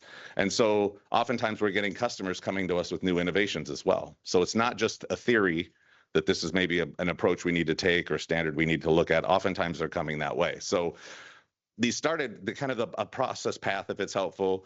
NVIDIA gave a keynote at our very first Power Summit, and they kind of had a call to action of like, here's the 10 standards UL needs to update that so they cover 800 volt DC. Okay, that seems pretty reasonable. 10 standards, we can take a look at that. And the good news was, several of them already cover 800 volt DC. So, okay, we're not even that bad. We got a head start. Then as we have more of these conversations, as for example, Eaton published a white paper and there's an additional 8 standards. We started working with all of our principal engineering team on Dirk Mueller's team, identifying, do these cover 800 volt DC, looking at it from a gap analysis perspective. Are there other standards that would apply in these kind of systems and these kind of approaches? That added another 30 or so. And also what I was mentioning about customers coming to us about like, hey, we've got this new product or we need a standard here because we're developing this for this kind of system. Okay, that's a new standard that has to be developed. So it's really been this kind of consortia base that we've done as far as a process for understanding these needs, integrating those needs, and building out those things as we move forward. And so as we've built that out and it's kind of got up to this 60 standard level that we're looking at, we've roughly tried to categorize all these, right? Sometimes some of these can fall. It could fall here, or maybe it could fall there within a product category, but just general categorization of everything that we're looking at. Because the other key thing that came up was that it can't just be a specific type of power equipment. It can't just be one area, or it can't just be certain. It really had to be chip to grid coverage to make sure that it was delivering on this whole power architecture that was needed. So when you start looking at these just at a high level, I'm not going to go through the details of these, that would get boring, but from how they're categorized, right, from the source, that's right up to the utility interconnection, right? So things like battery energy storage systems, gensets, medium voltage solid state transformers. We start looking at distribution equipment, switch gear, panel boards, switchboards. There's some areas that we're looking at how things are being done differently as far as from an integration perspective, some modular approaches, right? So when we look at UL 2755, that's a modular data center system, right? So it's being able to certify entire subsystems of power architectures, like in 2140, prefabricated power distribution assemblies. So it's not even just the only individual piece of equipment. It's sort of looking at it at a system level that can be certified as well. Switching and control devices, power supplies, converters, overcurrent protection devices is obviously a key, right? Circuit breakers, fuses, surge protection, grounding and bonding is a key topic. Interestingly enough, connectors and cables and cords has become one of the hotter topics, right? Just something that maybe people wouldn't think is the key component in that has become real innovation space that maybe hasn't historically been. We've had some of our people in our wire and cable business saying, having new innovations and technologies and cables and cords isn't something that typically happens, but right now things are happening incredibly fast in that space, right? Power whips, liquid cooling cables, superconducting systems. So there's a lot happening in some of those spaces really to help drive the growth of this whole ecosystem that maybe people wouldn't think of. They think of a piece of power distribution equipment. And then lastly, power utilization, that's very much in the rack space. That's what people are most familiar with talking about. But even within the rack, that's evolving. Zane was talking about kind of this disaggregation where you used to have compute and power within an IT rack, and now they're disaggregating that to have higher level of voltage power within the IT rack, but also higher power that's coming into the rack. And then there's some reference standards as well. So just at a high level, I wanted to show kind of how we've been looking at pulling this together, how we're mapping all of this and showing all of these pieces moving together. And then the other piece that we're having to look at is how are we looking at these? So this is sort of investigating all these, right? So some of these are new things that we have to create. Some of them are ones that already exist. So we're having to do a couple of different things. We're having to kind of have a gap analysis. Do they already cover 800 volt DC, for example? But just covering that power level doesn't necessarily mean it was originally written or intended for a DC system, right? There are different requirements in a DC system. So we also have to look at DC system requirements that maybe weren't included in the standard previously as part of the consensus process. So that's been my friend Dirk's challenge in working with his principal engineering team of how do we identify these kind of requirements that apply across a lot of different product categories, right? It's not universal across all of them, but DC system requirements aren't going to be completely independent necessarily for every type of equipment that we're looking at within a system architecture. So we're looking at those. We've had to look deep into the tools in our toolbox of how can we update UL standards. And we have some tools that aren't in IEC, but as Gilles was talking about, there are tools that can be used. And the speed of the industry is really moving so fast, we have to incorporate some of those tools into our process. If we just did a consensus standard process, it wouldn't move fast enough for what the industry needs. So at UL, we have things like certification requirement decisions, or they're called CRDs, where a decision can be made on a specific requirement to be able to add to the standard pre-consensus that applies for certification and is part of the standard. It ultimately will be included and referenced as part of the consensus process, but it's a way to be able to expedite getting requirements into a standard. We also have OOIs. You might see this term on here if you're not familiar with that. That's outlines of investigation. And so that basically serves as a standard, but a pre-consensus process standard. So it can be tested to, it can be certified against. There are requirements in there that can be developed and published pre-consensus. And then a technical committee is developed, and then the consensus process takes place. So the goal is always to have that consensus process and get the valuable inputs where that's needed as far as formalizing it, but looking at those tools to expedite that as we're moving forward. So there's those kind of tools. So that's definitely one thing to think about as we're having this discussion today. What are those tools that can be used from an IEC perspective to be able to expedite and move the process along as well? So another one we wanted to kind of share would really be on sort of lessons learned to date. And we're learning new lessons every day, pretty much on some of these. The big one that you're hearing through a lot of this is the industry transformation is really expediting, driving expedited change. This isn't just, we'll get to it when we get to it, we're fine. Things are moving so fast and getting pushed so hard in a lot of these spaces. It's like products are getting developed before we're even being able to look at some of these things. So if these requirements don't get developed, there's going to be products in the marketplace that are either not evaluated, maybe not safe, maybe not interoperable with other things. There's a lot of risks and issues that are taking place. So it's moving that fast. And so the standards consensus process is really too slow for these innovations. Not a criticism of it, right? We're UL, that's part of what we are and what we do as well, but it's too slow for the speed that the industry is moving. It's moving at light speed or warp speed. So that's kind of why we're talking about those expedited requirements development, how those are important.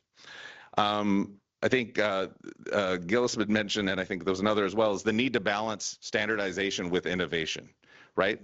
But we also don't want everything to innovate so fast that there's no standardization as part of that, but we don't want standardization to slow things down and make it be prohibitive to be able to have these innovations and drive that moving forward in the industry. So typically it's right, innovation moves fast, standardization follows and tries to catch up.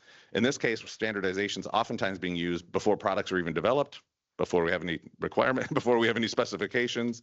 So it's a really different type of challenge of finding that balance and that mix of how do you balance standardization when it's not even a product in development or in the marketplace.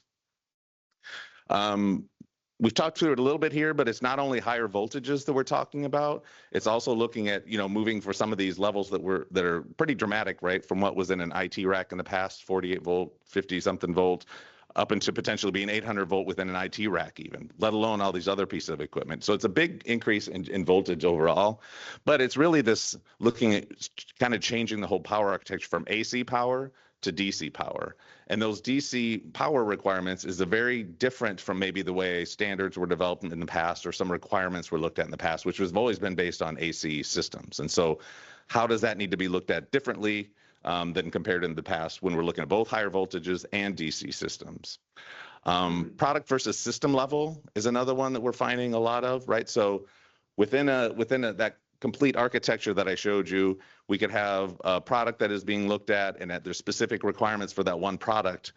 Oh, but when that's being used in this system design, that's totally different application, totally different use. It's not fitting what was needed for the specific standalone independent product. So how do you be able to develop requirements for a specific product type, depending on where it's going to be used in a system that could vary? So there's challenges there. So definitely things to think about as you're looking at the standards and requirements.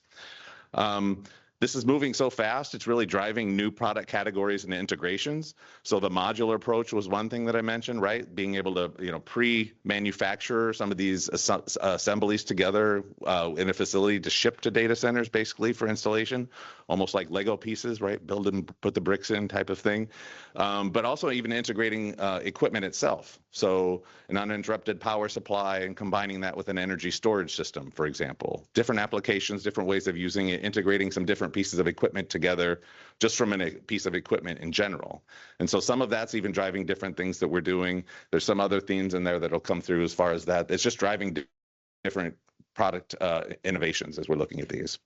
Known unknowns, that's a term we're using quite a bit lately. Basically, that means there are things that we don't know. We know there are things that we don't know, right? And we know what some of those are. We just don't have the solution. And so, for example, in our work, UL Solutions isn't independently the one who's going to make the solution and figure that out. It's working together with these groups and these industries and the consortia as we're talking about. And a good example, and I have a slide that's showing what some of those are. But a good example is DC arc flash.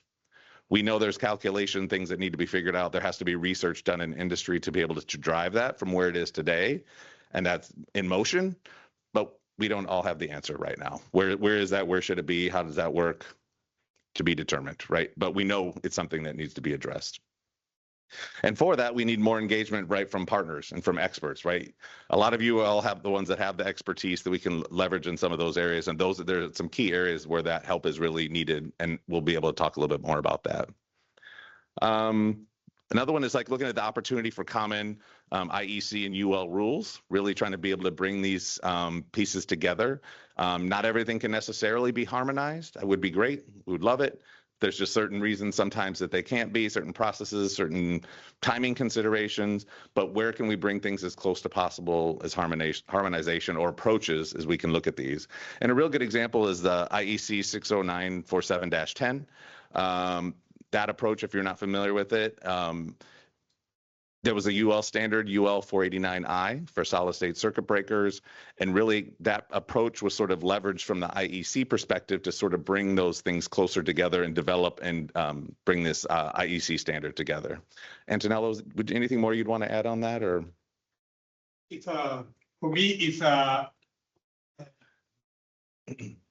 good success story. And so we have the opportunity to have harmonize IC and the UL rules. As I said, it's not possible to do for everything, but at least let's try to start together and make different what is need to be different. Yeah. But IC-10 could have been also from the beginning only for DC, because there was actually urgent requirement on the DC side, not on the AC solid state. -10 is a good example of many things, also combining innovation and standardization. At the beginning, it was mostly innovation, and then we learned during the process. And so that's a great example of approach. And the one that we've talked about a little bit also is like, but it can't take that long. It has to move much faster. Has to move much faster. So we're getting requests for things, for example, on the UL side, we're getting requests for things for new standards by next quarter. Yes. Yes. Today we know that there are projects running since 14 years.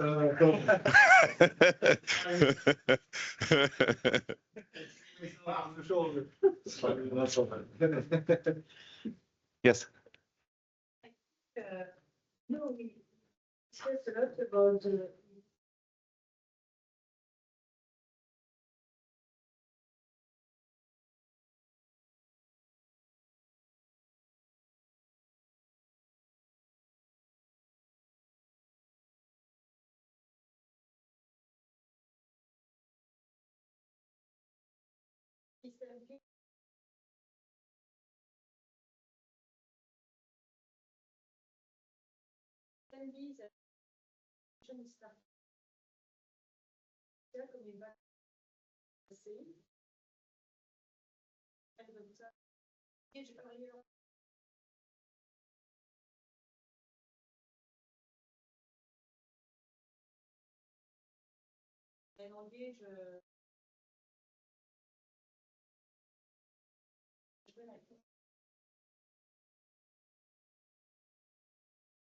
innovation,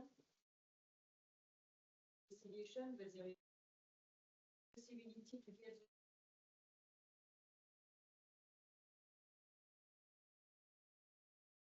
any issue for me.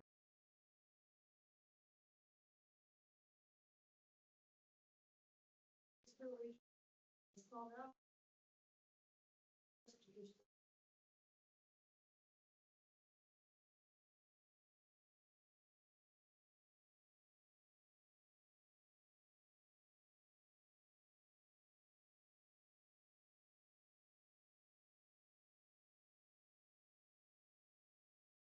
Great point. Great point. Yes. As we are here. Do you mind? Thank you very much. I'll get you there.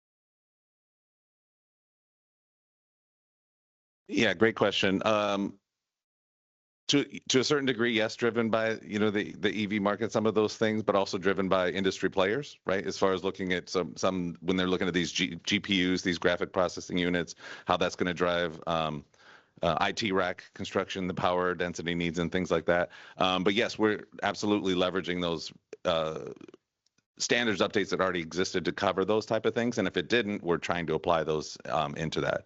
Is there anything more you'd want to add on that? Yeah, yes, we do apply that. However, when you look at the EV charger, it's a completely different ecosystem. You have one source and one load there in the charging, or the other way around if you take the bi-directional. But it's always one source, one load, even though that may flip. And the whole ecosystem between the charger and the car is easier to control than the ecosystem in a whole building or structure like in the data center. So yes, there are certain things that can be applied, but we can't do copy and paste because also systems consideration. And sometimes it's very simple. One of the topics that we are battling right now is how to size a grounding conductor. Everybody would say, hey, we are sizing grounding conductors for over 100 years. What the hell is the question? Yeah, but when you use liquid cooling in the light conductors, then suddenly the sizing of the grounding conductor becomes a nightmare. Yeah, and those are the simple elements because then component and system need to be tied together. And there are a lot of questions on the system, and then there are questions on the components, and that tied together is normally something a part of that consensus-based standard process that takes time.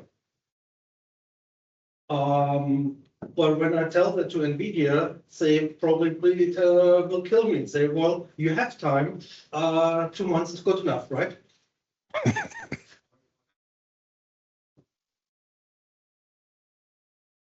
Yes.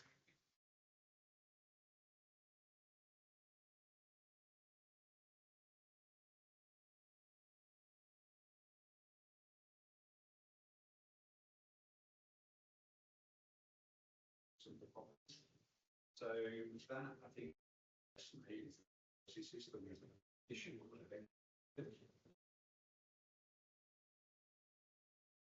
And that kind of thing to and make sure that you you've got to go back, retrofit something into what we're doing. System because you get what you possibly got.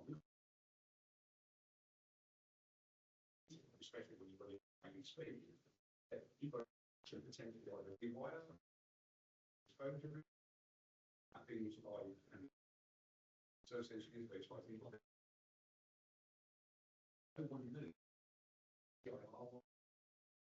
Mm.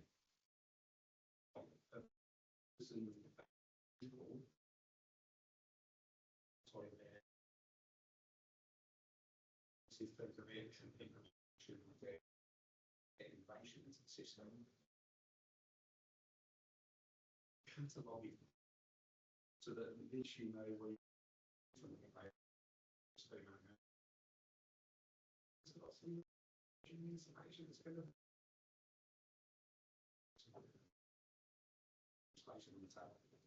Yeah, great point. Thank you.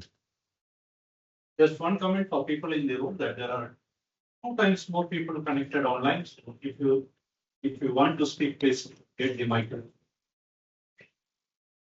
The online aspect of the thing doesn't make big change. Also, one of the questions. You sometimes counteract the people who request for standards and to direct them to certain work that is going on. I'm referencing in this case, for example, to the voltage discussion, because in IEC that the work is, I think, more than 10 years massive work. Mm-hmm. Also for a long time, massive work, and suddenly pops up 800 volt out of the blue, and it became kind of factor standard. And I think it could be sometimes good if it is counted back to say to these guys, go to that direction, or is that not possible? It's definitely possible. I would probably say if you had to map that all out, could you imagine that first slide I have connecting to all the pieces gets challenging. But what I would say, what we do try to encourage is for people to participate in these forums and these associations, like participate in OCP, participate in CurrentOS, read these white papers. We're sharing the references. We want it to be common knowledge. So they're not trying to invent something that's been invented, or, you know, creating something that there's baseline and work that they could already base from. But to your question, not exactly do we point exactly to where we should go, but we try to make it just open sharing of that as much as possible. But welcome any suggestions on ways we could do that. Good point. It's a good point. Okay. Please. Please. So this is follow up that example.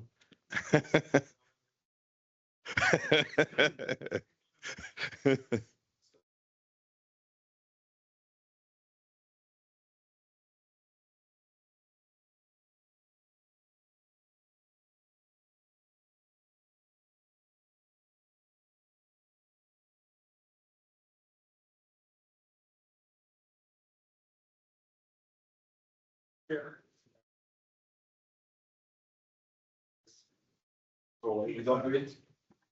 Sometimes not so simple. when you look at that, let's use that for example with the data center on the system level. Depending with whom we talk on the system level, I mean there are certain different players. And depending with whom you talk, they have different ideas how that system looks like. That's one part of it. And then I just have been in a situation a couple of weeks ago where we have created some level of specs for a certain constellation. And then one of the player changed their specs, which changed completely how everything looks like. That is really difficult. Then you basically start over again, and you'll probably get to a completely different solution. So, some of the key players do change their specs very fast without prior announcement, and then, by the way, all other expectations that we had on you remain unchanged. Now you can say, well, that's unfair, but I mean, that is the way it is. So, and all of that may have implication on the component level. So you have a big tail of stuff, but I mean, you just need to deal with that. Yeah. And there's not just one, to his point, not one identified reference architecture that you can say, that's the one we can create. We could create something for that. There's variations and multitudes of those. It's a great question, though. So I'm just pointing it out as a lesson learned, as something to look at for now. We don't have the answer. So as we're looking for these, we talked about kind of from a UL perspective, looking at kind of a gap analysis, right? Where do we have standards that don't cover that 800 volt need, right? 800 volt need for DC specifically. But we talked about there are other requirements for DC systems that maybe the standards weren't originally developed on or hadn't been considered for in the past, and things to be able to look at that can apply across a lot of those categories. And so we're developing these as far as internal UL language is called across the board requirements, right? So they're requirements kind of at a structured level that can apply to many of the different product categories and the standards that we're looking at.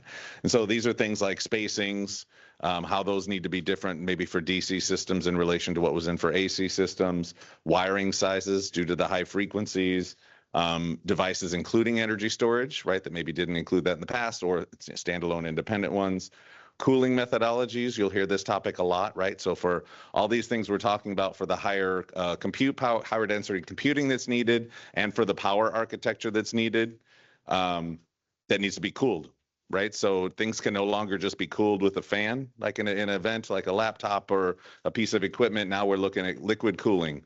It's liquid cooling within cables or equipment. It's liquid cooling within across different types of equipments. It's immersion cooling for some of these technologies.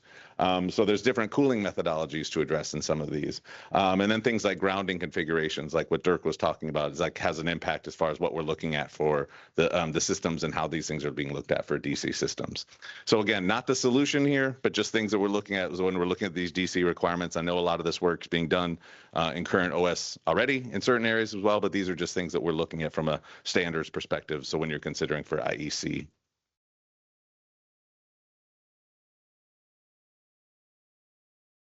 Did you? I was just wondering if something.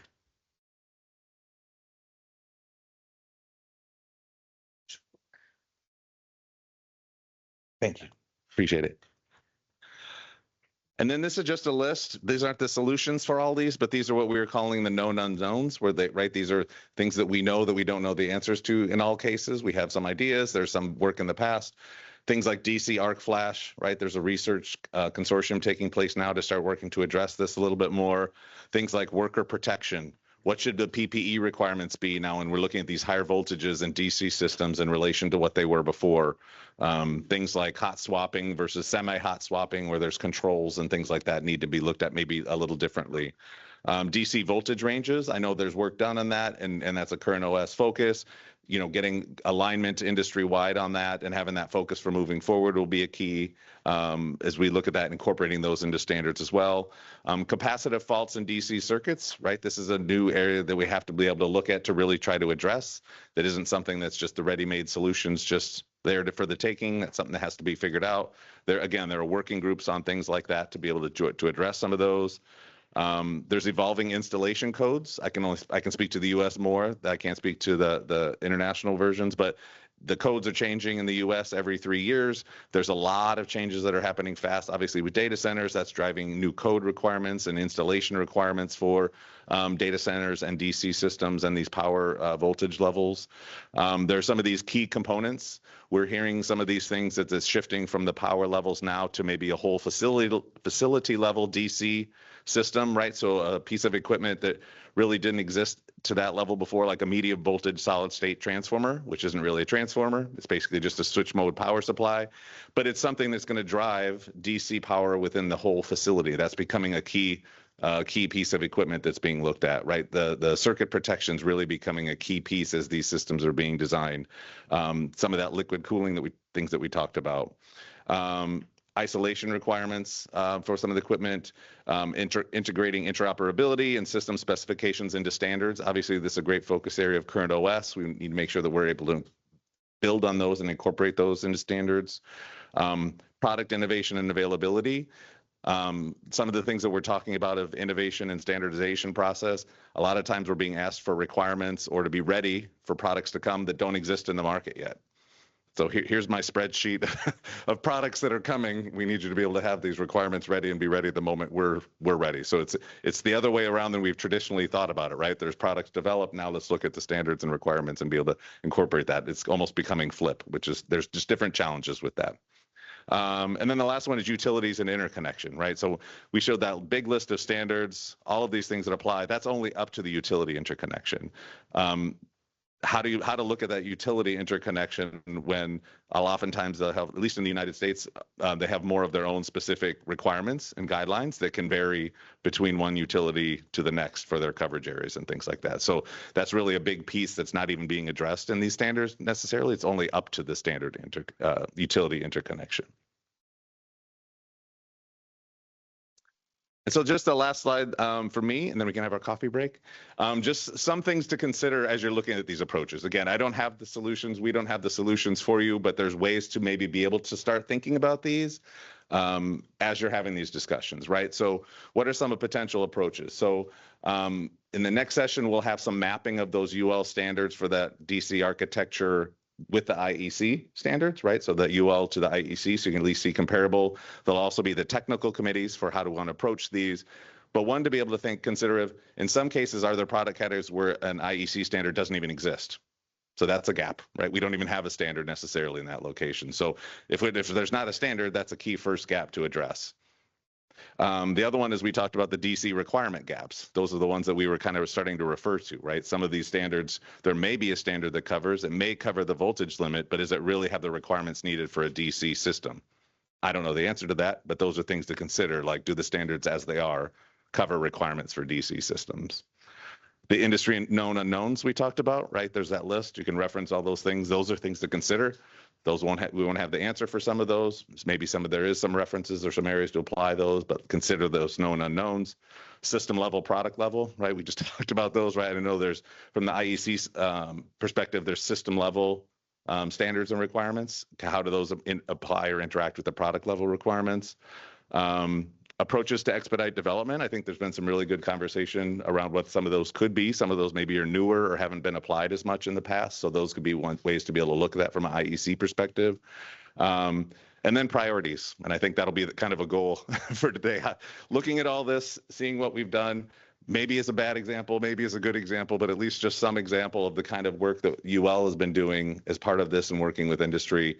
How do you want to prioritize the approach, the way you're looking at things, to be able to have a focus where you really want to focus the efforts? Because a lot of the same people oftentimes are going to be in similar groups, right? In CurrentOS, OCP, IEC, and you're trying to solve all of them all at the same time. How do you do that? You might need to look at how do you want to prioritize these as you're moving forward. Thanks. A volunteer? Do you be the orchestra conductor?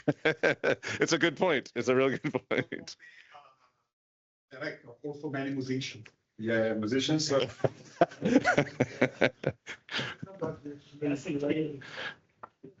And orchestra musicians, exactly. That's a good need. Good need. So, so I don't know if there's any other questions.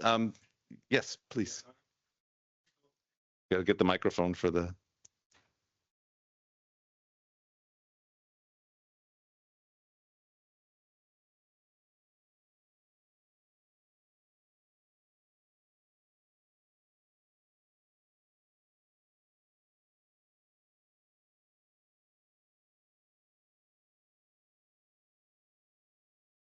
That's a good question. I think that's part of the prioritization that we're talking about here today. For some of the efforts, we've had to have that focus because we're getting asked that as UL Solutions. You have to move fast, customer-wise, ecosystem-wise. From the data center investment for some of the build, I know that North America has had some of the lead for that, but it's coming in every region.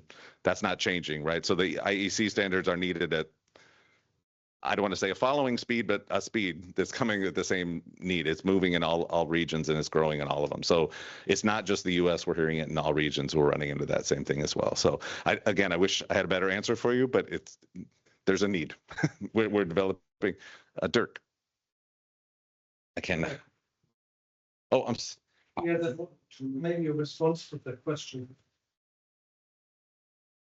Thank you. Yeah, maybe a direct response to the question. From the perspective of UL, my preference would be that we develop that together. Yeah, and that we get to a harmonized standard and not two different standards.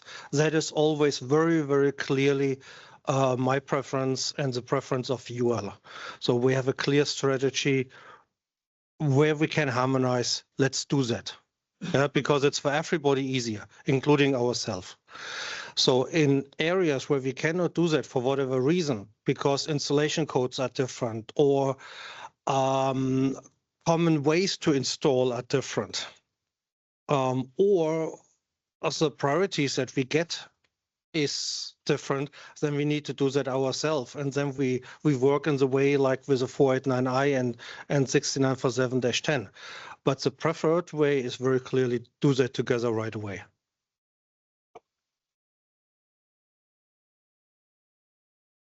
Yes.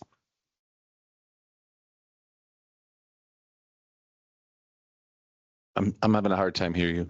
So the one point to expedite development, that is something which you can also maybe understand as marine. So we are 15 years of DC microchips in marine, and there you have the class approval that you can do. That means in principle you do a risk mitigation risk assessment, and then you get an approval in principle, even if there's no IC or UL statistics. So this might be something that can be worked out, so that there is a path to create systems also when there is not evaluation. And secondly, to the topic from the voltage level, I think that's my question. How does the chart society, the standard society look at it? Because the 800 volt is increasing the risk and decreasing the reliability on the data center. So how is that seen in the standards? People can Can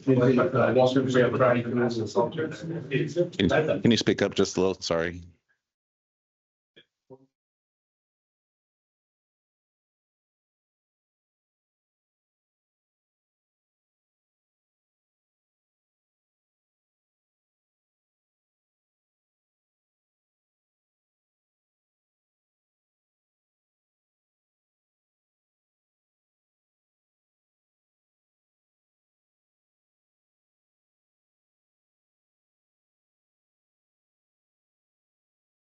Yeah, that's definitely the North Star that's been communicated to us, is really getting to that 800 volt DC for the whole facility. And to your point, all of the systems would need to be able to.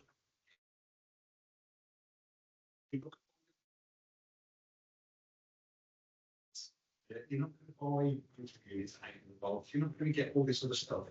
If you look at the way the electric IEC regulations are being put out, they've been put out on products. And I don't mean product testing the product in this room. I mean laptops, TVs, mobile phones, lights, whatever we want to connect up to that system. Yeah. Those manufacturers, the appliance manufacturers, manufacture kit in certain voltage tolerance band. That voltage tolerance band is set, and everybody else has to conform and dance around it. Will not be 800 volts if you go. You might be able to build a 800 volt rack, you might be able to get the comparison voice to it and everything else. But you are not going to get all these other people to create 800 volt stuff. Not people in markets, always make them on. We'll see.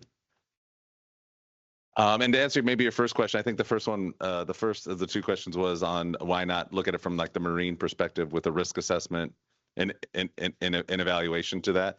I'll turn to Dirk first, second, but I guess my first reaction to that would be, you know, the regulatory environments are different, right? So in the US, there's code requirements. Oftentimes they're serving as their own, within the marine industry, they're serving as their own code authority or authority having jurisdiction, and they're able to do that. Whereas in the other structures around electrical requirements, it's the National Electrical Code, it's, you know, the building code, fire codes, they're going to be looking at that. And that's sort of why the structure is a little bit different as far as how standards apply. AHJs can see that things have been certified. They know that they're safe. They're not having to do those evaluations themselves. They're not going to want to take on that liability. So from a North American perspective, that's what I would start with. Dirk, would you add anything to that? Can I ask you to pass that for me, please? Thank you. Yeah, so we have been using a very similar approach on some of the pilot projects. But that approach has a certain amount of risk because there is somebody who can say no to a certain installation as well. And if that person or organization says no, then you need to do massive change or you have massive delay. That is a big risk. And if that is a delay in building a ship, that is maybe a delay of a month in some of the approvals, can be done in parallel to the construction. But when you have that in a data center in the US and the AHA says no, you're in trouble. And if you can't get your data center connected. So there was a very, very clear wish from stakeholders and clients to us, please help us to mitigate that risk. And that's the reason why we've done all that effort. Yeah. That is now specific for the US market. Yeah. That comment. In Europe, stuff is different. We know. Yeah. Yeah, absolutely. That comment was related to the US market. So maybe I'll take one little advertising pitch that, again, we have a white paper for OCP power distribution, which has got a significant chunk associated to 700, 800 volt topic. We also just did a webinar. This was a subject of a session in OCP EMEA. The main message is, as was stated, yes, there is a trade-off that you're making between operating at the edge and the life of the equipment and so forth. You're optimizing for certain things, and it requires a lot of careful, coordinated design versus more, I hear the term design free, but let's say more relaxed design in traditional settings. But the main message, though, is that we keep things like 120% of 700 volts is 840, 5% above 800 volts is 840. We keep that threshold because that's, I don't want to call it a magic number, but it's an important number for default tolerance of IT equipment. And it's important because it's also a sort of like hardware anchor point, which we have within CurrentOS. So I don't want to chew all the time that we would have for being able to talk for coffee breaks. So let's maybe try a shortened break instead of 20 minutes, 10 minutes. So we're at 15 right now, so 25 past. Let's return, and thank you very much, Michael.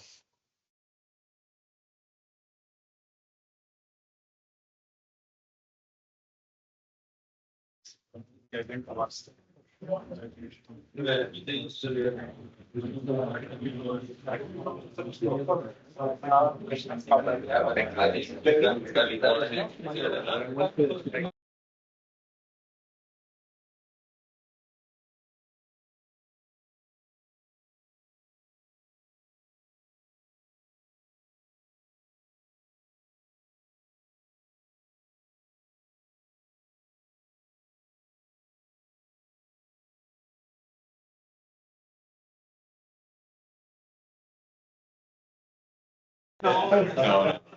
Nice to meet you. How are you doing? I'll help whatever.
Test, Test, Test. Ah, jetzt kommt der auf jeden Fall.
The highest default is 120.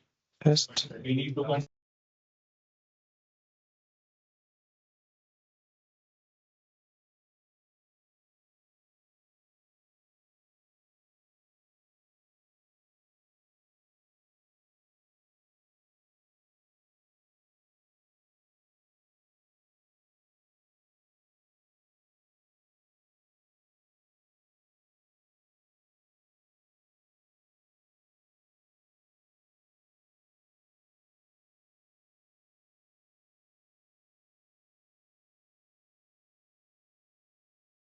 It's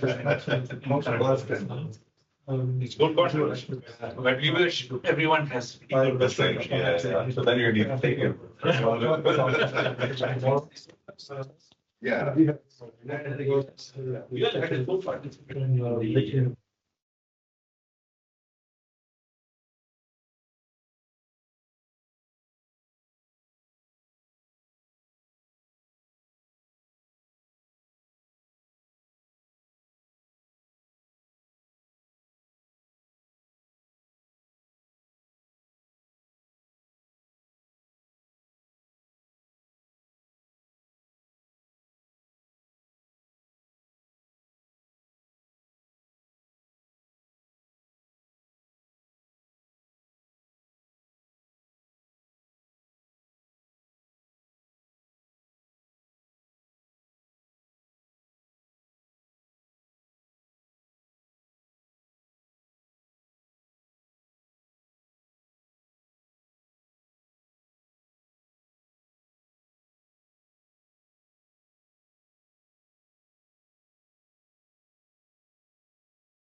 Test.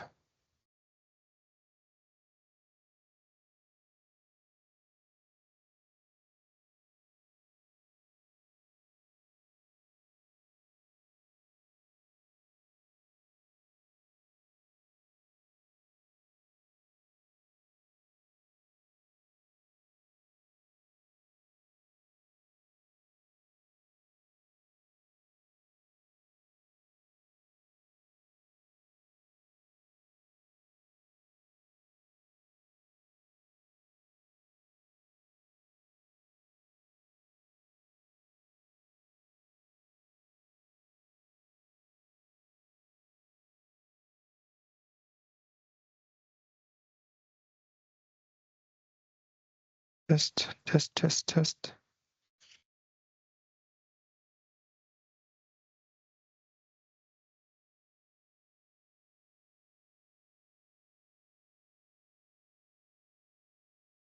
It works.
presentation is supposed to be more interactive.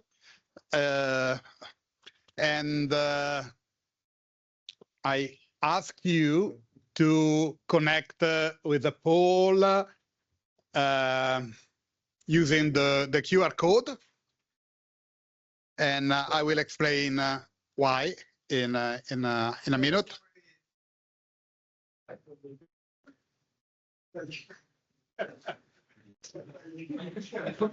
Hartwig, you also ask difficult questions. I don't know.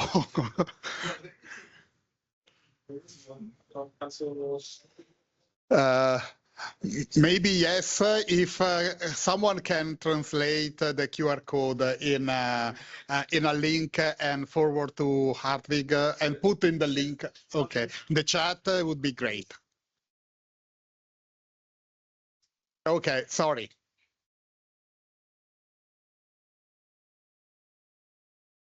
So we started with the previous analysis made by Michael, and we tried to get the IEC perspective. And very simply, the reason for the poll is that you see a lot of possible new projects for new standard, for new requirement, or for whatever, and we cannot do everything. Maybe we don't need to make everything because there are needs like for that are quite specific for US that are not needed in Europe. Maybe, or maybe we need. And so with the link, you should connect to a long list of standards or, let's say, items. And I kindly ask you to vote the most critical, the most urgent for you. Okay, just to give, thank you, Kevin. So we can have a feeling about what the participant feel as the most urgent and important. Okay. Then the idea is to scroll down along the list and discuss a little bit what we have. Maybe we don't need to do anything. Maybe there are ideas on what to do.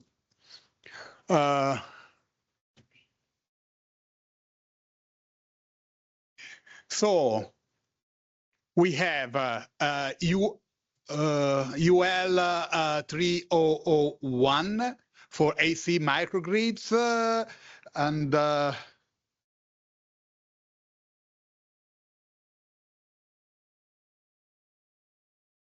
okay.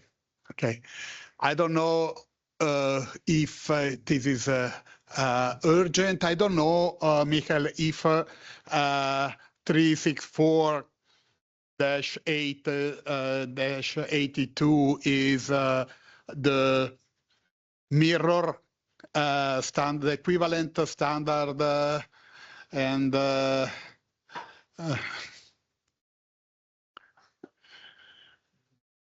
to me, but at least we have a similar scope. Yeah. Correct me if I'm wrong. When I read those the standard or what we have so far for 3001D, my feeling is that it's mainly intended to say that certain components in the system need to be listed, are needed and need to be listed. For 3001D? Yes.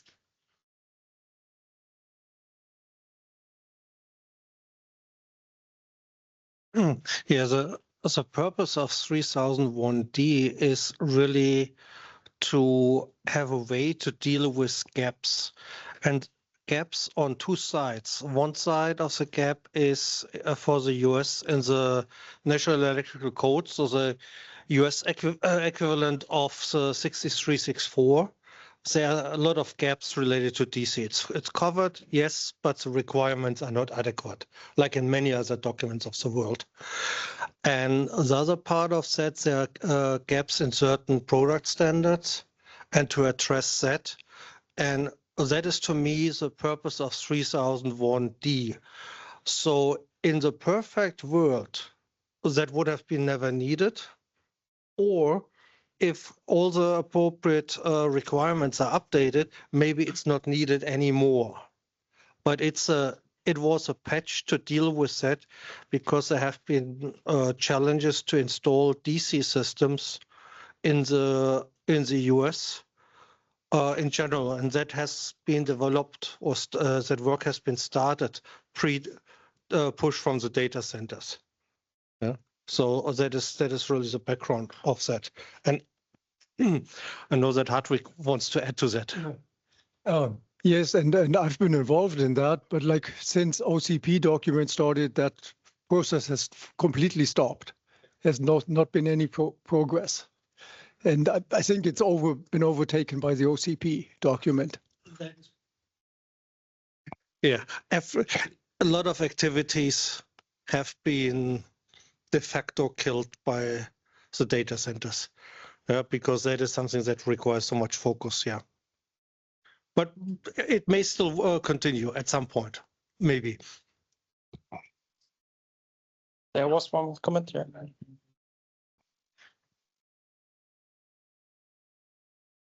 Maybe you set up. Yeah. Taking the products and systems piece again, going back to the DC microgrid, I think having some kind of like high level architecture and kind of how the products might behave in that architecture might be useful, because at the moment most of the stuff that you see is drawn up in a very traditional AC way of source, load, flow. There you go. Whereas actually you might not want to connect it like that. When you say you've got auto transfer switches, well, maybe in a DC world, auto transfer switches are a thing of the past. So what happens when you've got multiple sources feeding in, doing something, and what's the behavior of that? So I think it might not be necessarily that particular standard, but I do think there needs to be a bit of guidance about the art of the possible of the DC microgrids on the data center, not just the DC piece.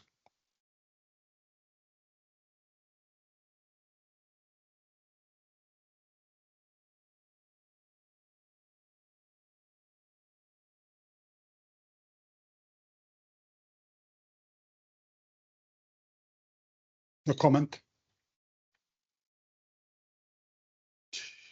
Moving on, we have battery energy storage system and IEC 62. Okay. Battery energy storage system, we have 62933. I don't. It's not a direct.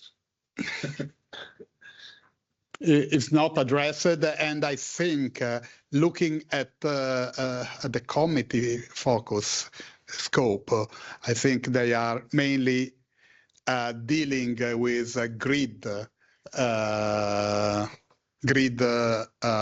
scale storage. So for me, this is the energy storage modules to be fitted in racks and so on are not addressed. And I think this could be. And these aren't the what?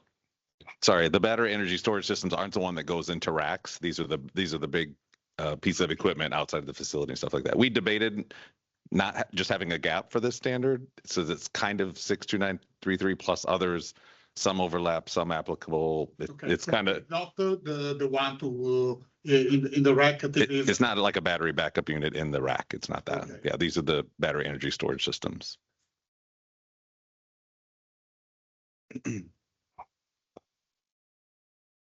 But that means there is no Zone 3 alternative in the UL.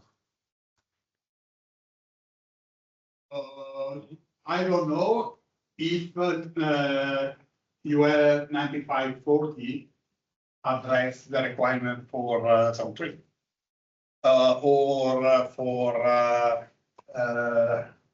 with a question to be something to be considered if the apart from Zone 3, if the characteristic of DC circuit with solid-state protection is distributed sources, because that is what if you come to batteries in the IT rack, then you get distributed sources. So how do you address that on the? No, this is not for IT for those modules in IT. This is, but in any case, it's a distributed sources because it's not connected. Not necessarily connected. So this is an important point to be considered. Also in UL standard. The fact that the source, the battery is not directly connected, there is not a single point of connection for all the different sources, could result in some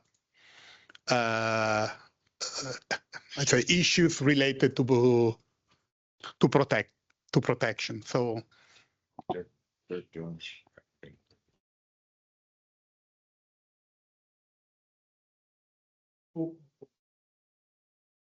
Yeah, long arms help sometimes. So the batteries in the IT rack, we consider in the your works, we consider them covered by 63364, so the IT standard. They have requirements for those smaller battery packs that are integral to the server racks. And yeah, so that is what's typically done. And if it's the other option that you see sometimes in IT racks, that you have UPS systems and then the appropriate UPS requirements apply. So those are the two options that we see so far. I guess that I understand that this is not for this type of storage. Is yeah, and then you have the topic of the intertripping. I guess you have distributed sources, and how can you manage? I mean, there are a couple of topics to that. One is, as you said, how to deal with multiple sources. I don't think that is today solved in an adequate way. Yeah, there is a solution there, but is that adequate? I have my questions there, to be honest. The other part, which is maybe a more US-focused regulation stuff, there are regulations for amount of battery storage in a certain zone, and those zones are not our CurrentOS zones. Those are building and fire zones, and that is governed from NFPA 855, which works very closely together with the UL 9540 and 9540A. So there the topic is more how much source of fire can you put in a certain room that can be still managed with sprinkler systems, with fire systems, and that gives us certain limits, or there's a table with multiple limits, and that can be a challenge for certain data center applications. Because if you have in every rack some level of battery storage, and then maybe at the end of the rack battery storage, and maybe close to in the same fire zone some level of a BESS system, then very fast you're above the limit, and then you get into a different level of trouble.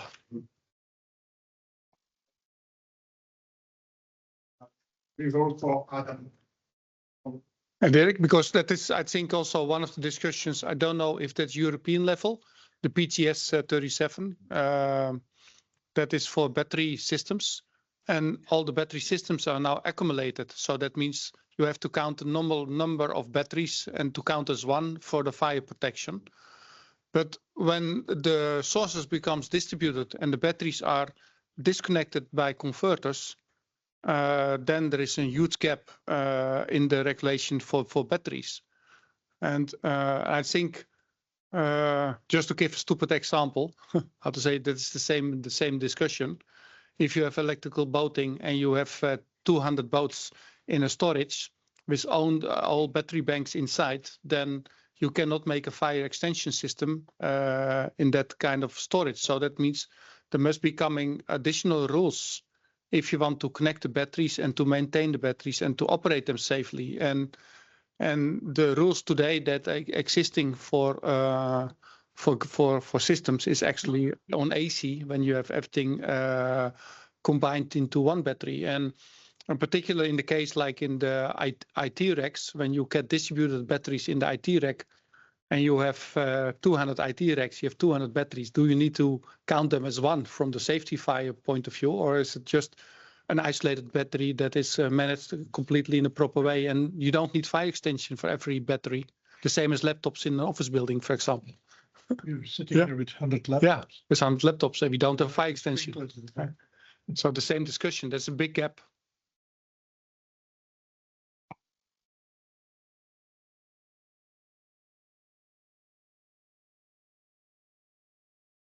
I've looked into this. The battery problem is a real problem, and the battery problem is a real problem, and it's about the amount of lithium ion. So it's not, and I would say it's not necessarily about the quantity to some extent. It's the fact that you've got thermal runaway on a battery and you cannot take them out. So I was looking at an air traffic control tower. Can't tell you how high it was, but one of the things we took the decision to do was put in the base of the air traffic control tower, we could put lithium ion because we could drag it out. Up the top of the air traffic control tower, it was lead acid every day of the week because you cannot get a burning thermal runaway battery out of a building. So I think sometimes when you're looking at these systems, if you're then trying to distribute stuff and put it like smack somewhere, you have to also look at you have to get advice off a proper fire engineer or Steve McQueen in the Tower and Inferno to tell you how you're going to get something out. Because I think that's a big problem. And that goes back to what we were saying about systems. You put it in and then all of a sudden you go, I've distributed. And I know when I looked at it, there were 3 major cases of taking the internet out through lithium ion fires in data centers. One of them was in France somewhere. I can get the exact bit. And there was one in Korea and somewhere else. And the one in France took the internet out for quite some time in a local area because it had literally burnt down because the lithium ion was in the wrong place.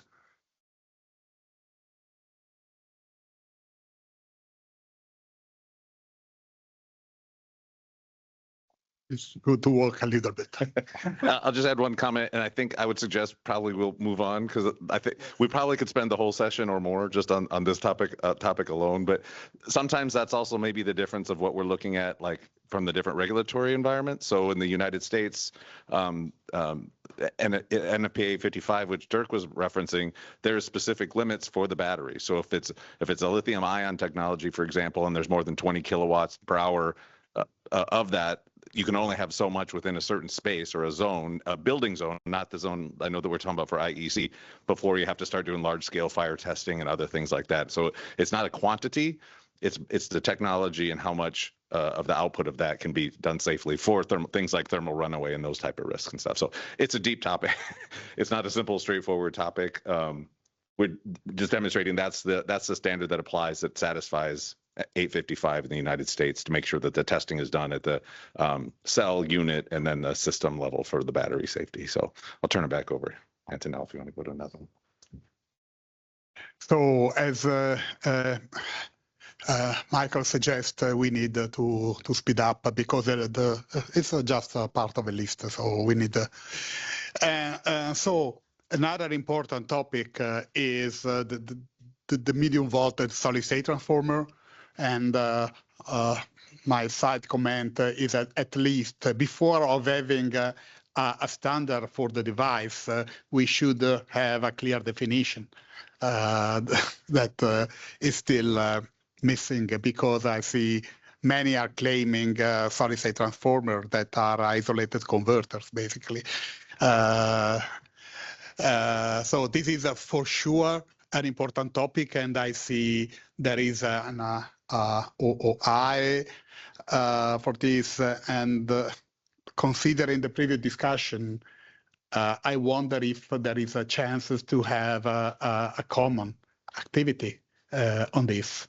But I don't want to enter in this. Maybe if there is someone of, I guess there is someone of DC22 connected, I think we should consider this.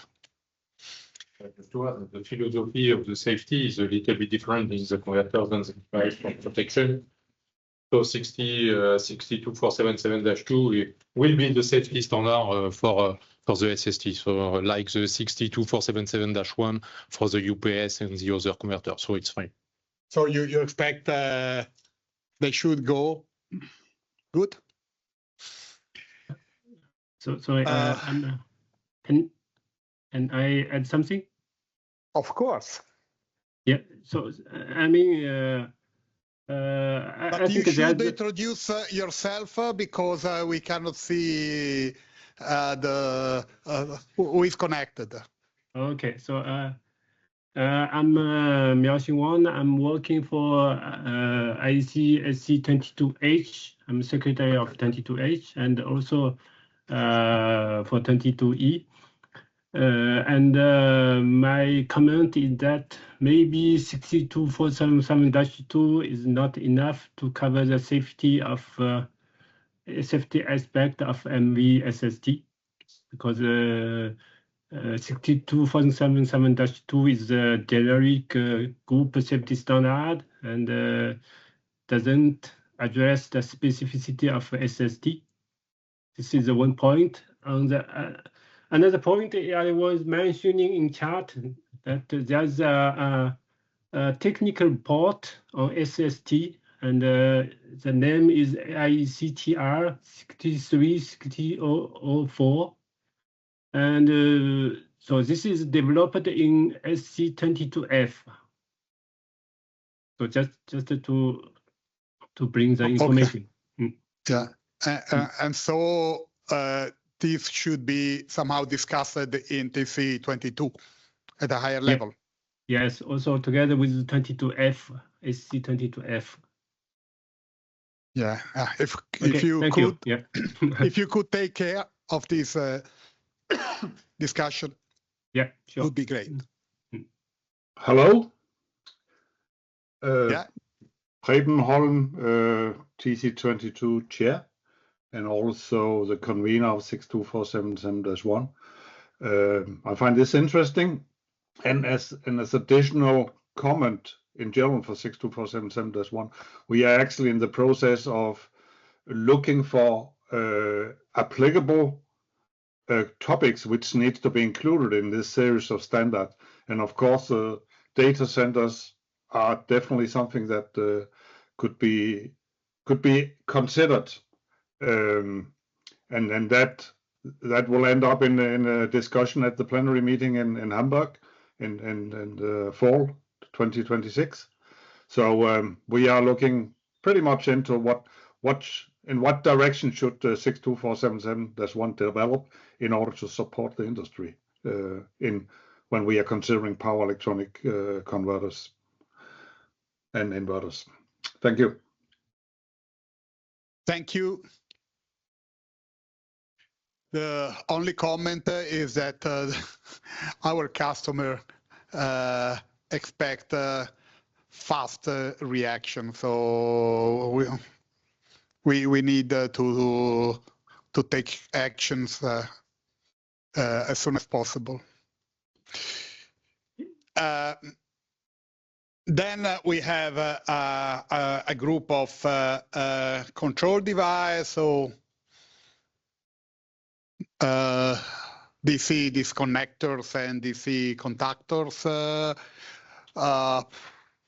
honestly, I don't know if we need a special requirement for switch disconnectors. Probably we need for contactors, and I think I'm working in SC 121A, and I raised the topic of considering this.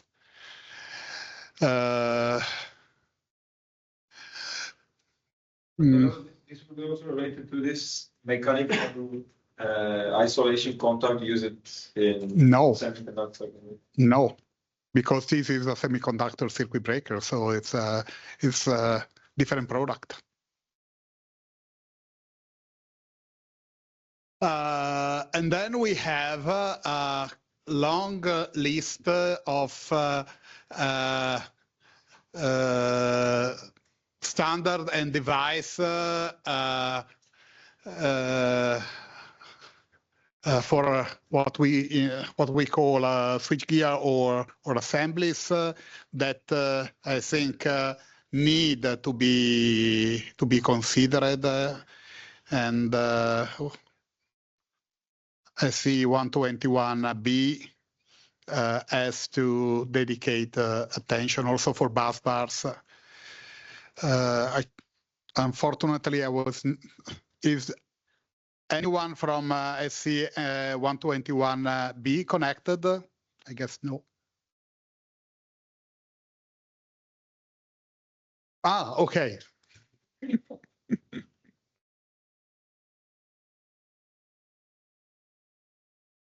Yeah, that is something that has been discussed at the last 121B meeting in Venice, and there's discussions what need to be changed and if something needs to get changed.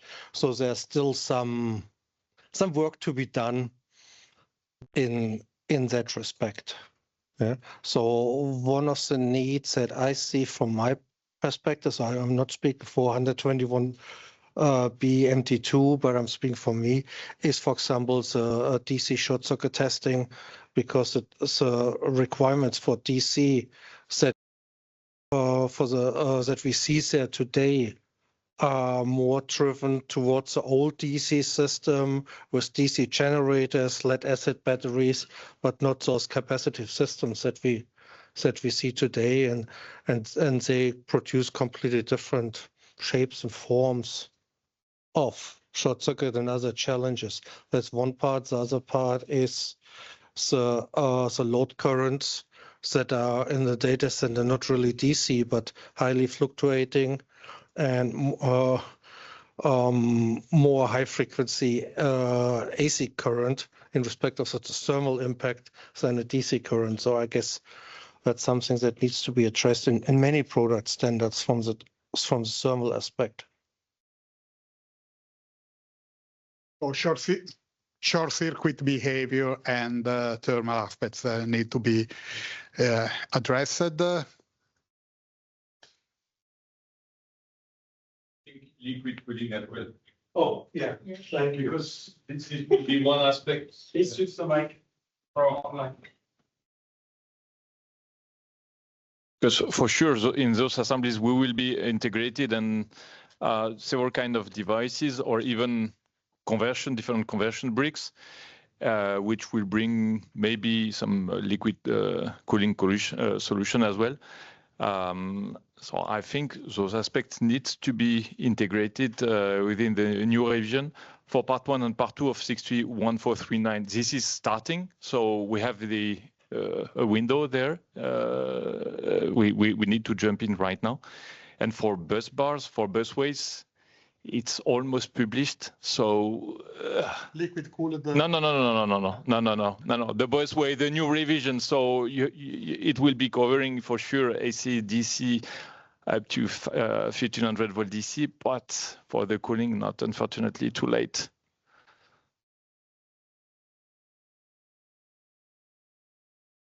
I have a question on the busway, because yes, of course we can do like new stuff and things like that, and then also with the high frequency things that, but there's a lot of things I think that we can already cover as well with what exists today, because we have now bus bars that are up to 1,500 volts and can be used for DC.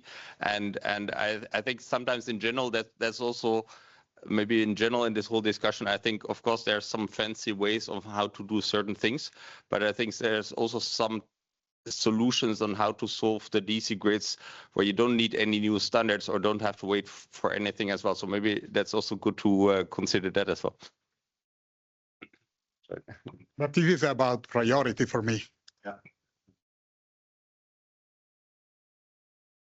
Yes, and I fully agree with you, because when you look at a topic of, for example, the high frequency DC current on a bus bar, what does it impact? It doesn't impact all the requirements in the bus bar standard. The only thing, or the thing that it mostly impacts, is a D rating. So if we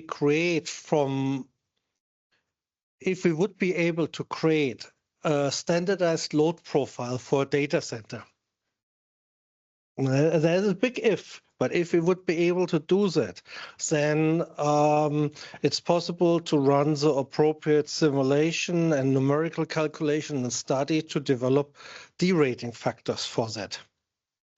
And then that could be put into a joint CurrentOS, OCP, ODCA document, or whatever document, and publish, and that could be used as a temporary patch. Is that as good as requirements and standard? No, very clearly not. But in order to put those requirements into the standard, you need to have the same amount of information before anyhow.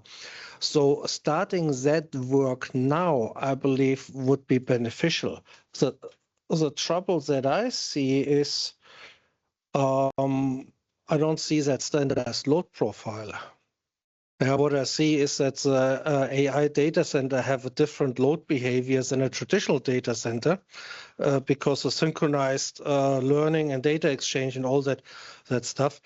But that would be really beneficial. Or we say this is an assumed load profile and then hope that the reality behaves not completely different. I mean, I don't know. But those are things that I guess we need to discuss. And there it depends also a lot about where you distribute your storage, right? Because we can have like some super caps in the rack, right? And then the bus bars never see this kind of high frequency stuff, and so that's, I think, also a way on how to just avoid a whole bunch of the problems that we're talking of. But please limit to necessary comments, because otherwise. Yes. Oh, sorry. You say that to me?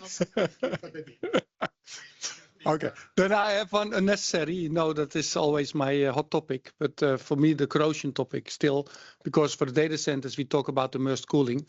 We have a lot of piping, a lot of liquid around the data centers and data racks. And we need to address this structure into the earthing arrangement to make sure that we get this safely done and not to make a disaster on that point. The corrosion. This is a good point. Okay, you will have dinner anyway.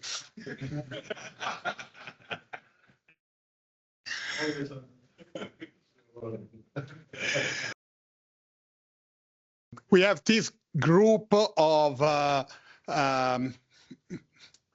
devices of our topic.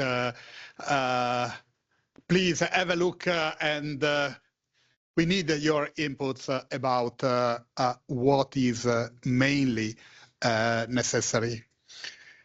UPS, DC, UPS, DC converters, and I don't know if for the electrical part, storage system at the end could be seen as simply converters. The electrical interface will be the same, so there is a lot of overlaps. For sure, not the fire safety is different. But okay.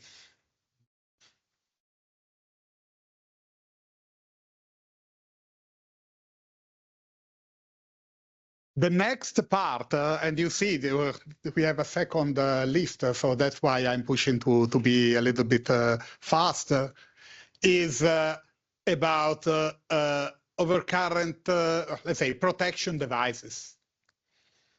And we have a long list of devices, including mechanical circuit breaker, solid-state circuit breaker, fuses, and then stop for a while here. And we have standards. We have a brand new standards that is 10 days old, published 2 weeks ago. But many of those are developed for type of faults that are completely different from the one that will happen in these data centers. And we need to update this, not only in terms of performance requirements, but also in terms of safety requirements. And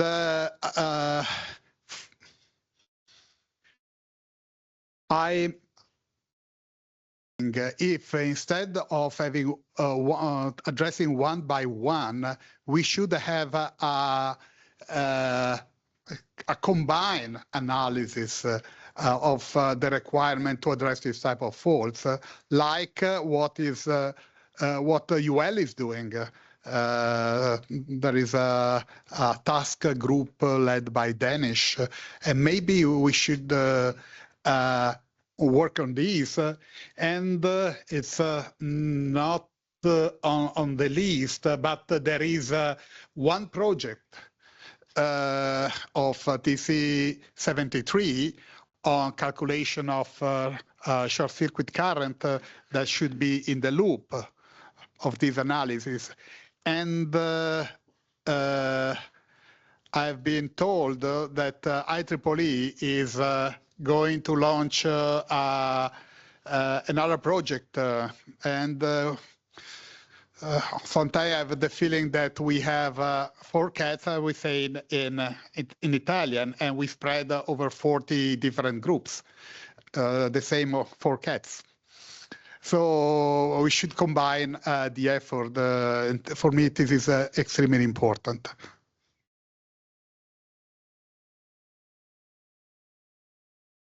Okay. So this the IEC 6127.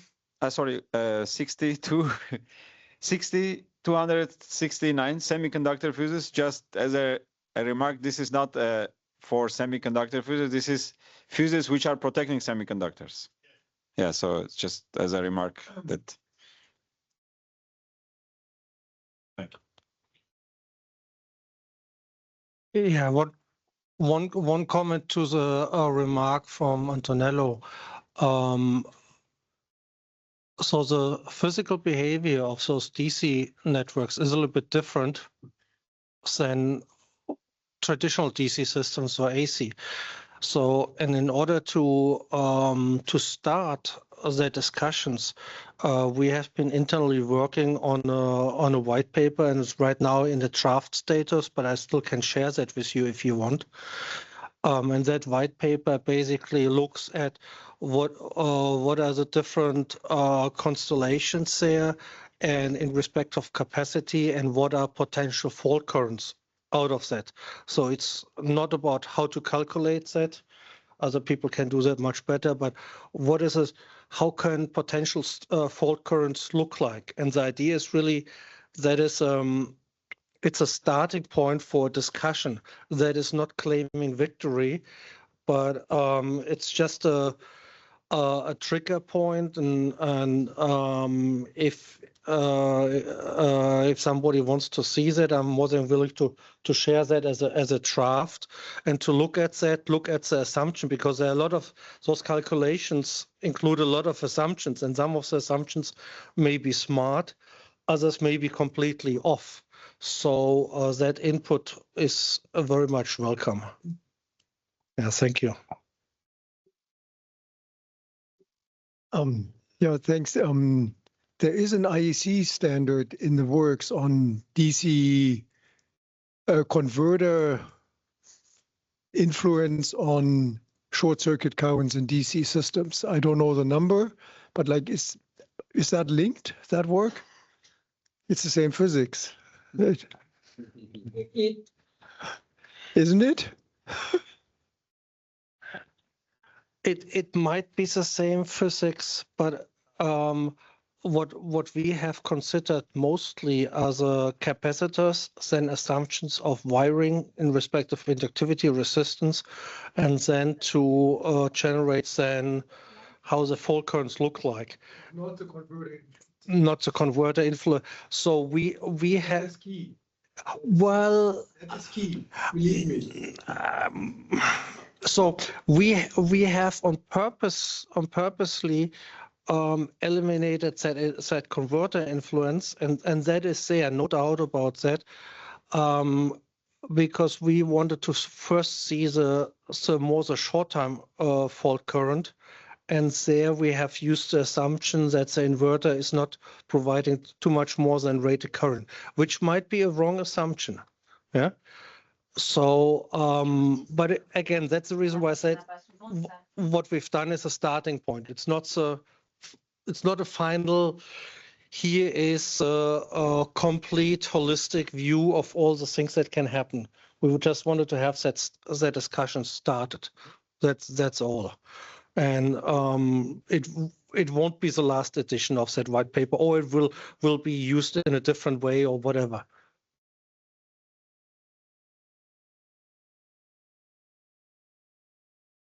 In the OCP project, I don't see Gil in the room. It's not here. Yeah, we are trying to make a similar work, a similar job, and considering all different, not all, considering different configuration of the system, considering different behavior of the converters, and looking at exactly how the fault current looks like, not the real values, because this depends on the capacitors and so on, but the pattern.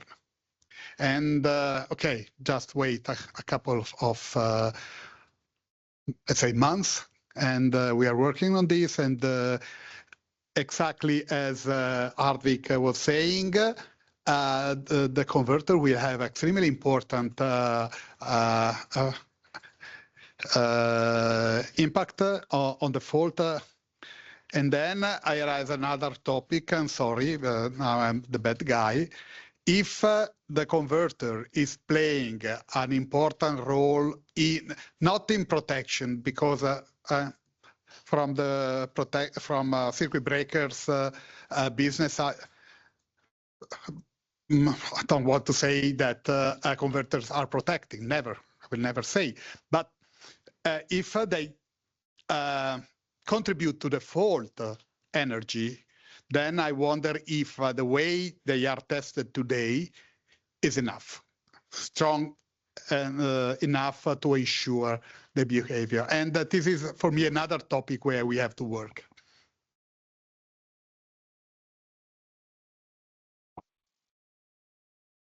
Yeah, so I have asked the UL principal engineering team who are involved with converters, power supplies, and all kind of similar products to upgrade their respective documents with, at least in the first step, optional testing. Maybe at some point it's mandatory to test as well what is the output short circuit behavior of those devices, because I believe that in that area that is super critical. But even that work will take time, but that gives a certain response, at least from my side. The current requirements that we have and to my knowledge, that's both for IEC and for UL in that respect are not good enough for the future, because without those information, all the options of short circuit calculation or fault calculation at the end of the day are not possible, because you need those test values from the outputs as inputs into the calculations. Yeah? So Yeah. Right, Martin from TC22. I just want to mention that 62477-1 actually require that that this information is provided as part of the fault conditions on the outside of the inverter. So it is considered. If it needs improvement, that could be, but the first requirement, they are already there. Perfect. Thank you. That's helpful. We can check. But there are more standards. Yes. Okay, so what I want to say, I mean, we are talking about converters, but we know that these are based on silicon carbide devices, and there is high frequency, right? High frequency switching, and then the capacitors and inductors are getting significantly smaller. So if we think about the like one single fault case, whether really converters are really providing so much energy which can create any arc flash and so on. This is one thing. And the thing is that, do we need to think also about the double failure case, that in case, for instance, if the converter is not able to stop the current flow, so whether this is then, this can create actually arc flash, because if there is much energy coming from, for instance, AC side to DC side, and if you are not able to control this, so do we consider the double fault case, or we are talking about really one single fault case, which doesn't contribute very much? As far as I know, in general, we have the single fault approach. But if the second fault is the result of the first fault, then you have to consider. It's a matter of probability. Okay, so if the inductor fails because of the current is too high due to the fault, then this is a case we have to consider. Okay, so for protection device, I think there are a lot of activities that we have to find a way to manage in a combined way related to the different type of faults.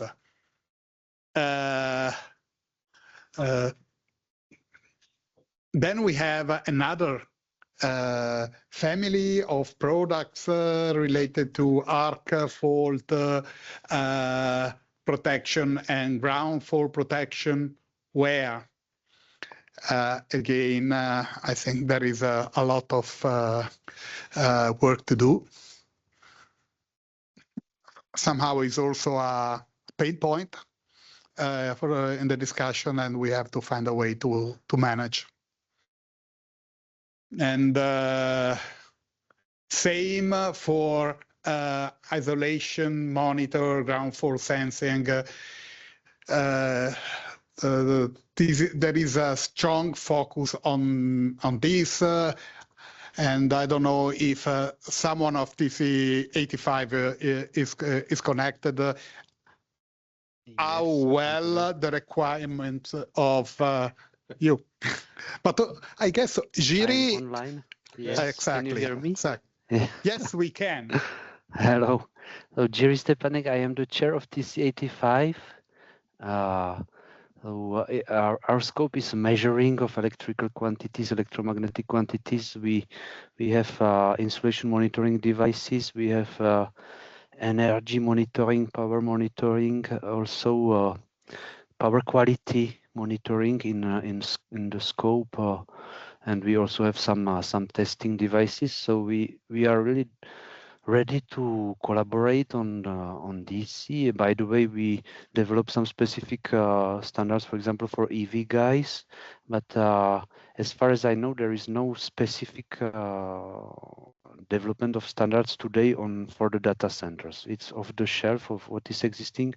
So I would be really very happy to meet people who are interested about these topics. If there are some specific requirements, I can imagine maybe power quality with 1 megawatt of DC converters can be a problem. So there can be some specificities. So please contact me if there is a need for some specific development.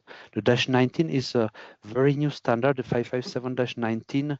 It is about the monitoring of the grounding resistance. If you have a IT earthing system or the ungrounded earthing, you can have impedance connected between the source and the earth, and we are developing a standard dedicated to this. So this is the 61557-19, and the 63112. I would remove it because it is really photovoltaics. It is the scope of TC82. So their scope is photovoltaics. For earth leakage monitoring, there is the 62020 standard under the SC23E. So I think we should contact them to work on the topic. And by the way, it is also linked to corrosion. If you want to know the current to the earth, maybe is linked to the corrosion. Just part of problems. The earth. Personally, I think the earth leakage current monitoring is really important and can prevent some downtime. Thank you. The topic of power quality is extremely important because, let's say, is the measuring device immune from the disturbance that we will have in this type of network? I would say, I don't know. Do you have a clear idea? Well, actually, I have a question here because I have the impression that insulation monitoring devices exist. And I think power quality, yes, maybe it's difficult to measure, but it's not a crucial thing to build your data center. And yes, if you have problems, you need to deal with it. But I am wondering if there's any standardization need there, or if you cannot just use everything that's there already, because I think those things exist for DC. At least that's my feeling. Okay, we need their opinion. Or is it a question for me, Laurence? No. Yes, sure. For me, I think it's more a question from people from data centers. We are doing a lot of power quality for AC, and actually, as the DC is booming, the requirements of what is the power quality should be are not totally clear. You know, we are very good in measurement of harmonics and so on, but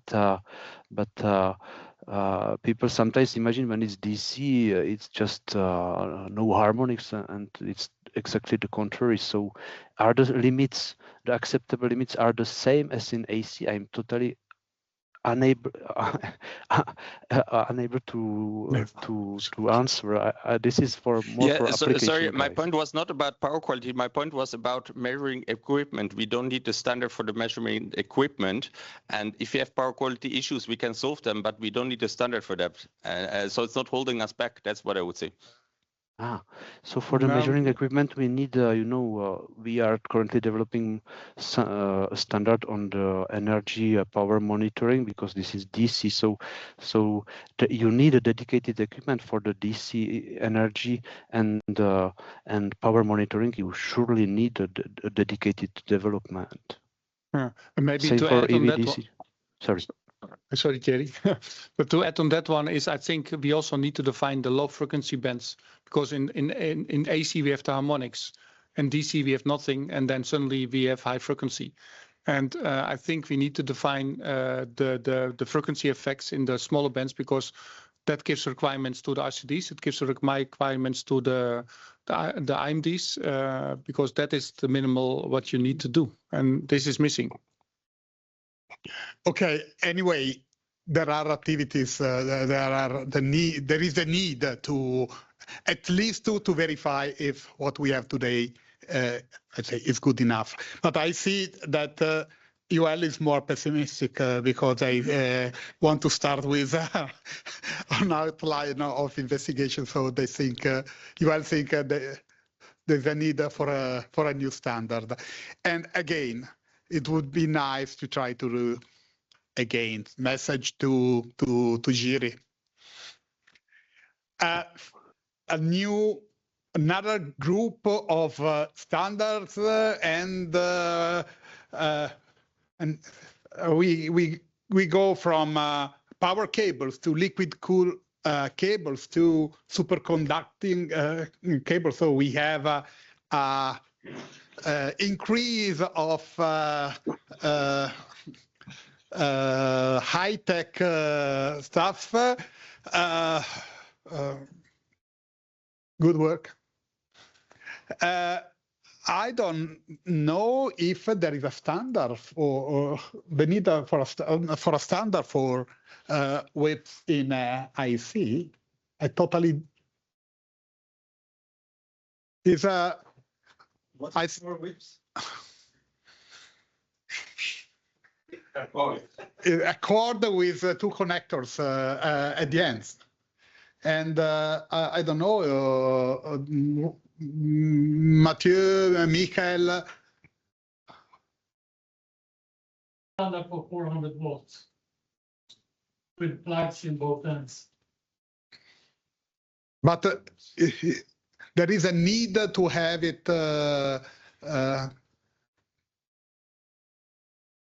because the need for a standard, I think, it should be should result from TC64. No, for power. Oh. So same, but 1 megawatt. I'm using your speed plug. And possibly a little thinner. So, okay, there is a dedicated committee to be involved, and friends from Nexans and Prismian should consider this. Sorry, why do you say it should come from external rules? I'm not sure I understand your point. Yeah. Okay. So, Antonello, maybe time for a break. So you are just trying to allocate some work. No. It's really, I don't know. I'm not trying, but I see that there is a standard in UL, so you have to use a listed component for the whip. And I wonder if we have not the same requirement, but similar requirement. Do we have a standard for cords with connectors or not? This is the question. I thought it was for TC64 setting requirements for installation. But in general, I don't know. It could come from installation codes. I really don't know. Isn't there just a standard for plugs or connectors? Yes. Cord plus connectors. No, exactly. I think we don't have that, but I think just. I don't. And then you just. But connectors are and plugs and sockets are here, and again. But I think we don't require one in IC. That's my question. I don't know. Join the selection process. Go in, DC cable already listed in the cable table. Now, they might not be exactly the DC cable that we're talking about, but the cables in terms of things like 761 and the IEC. Go in, it says single phase cases or DC. Might have different voltages and time side, whatever it says, but we're sticking off so for current and or those cables. We thought today we can operate in channel. So it may not be a bit of dating, I don't say, on the whole standard again.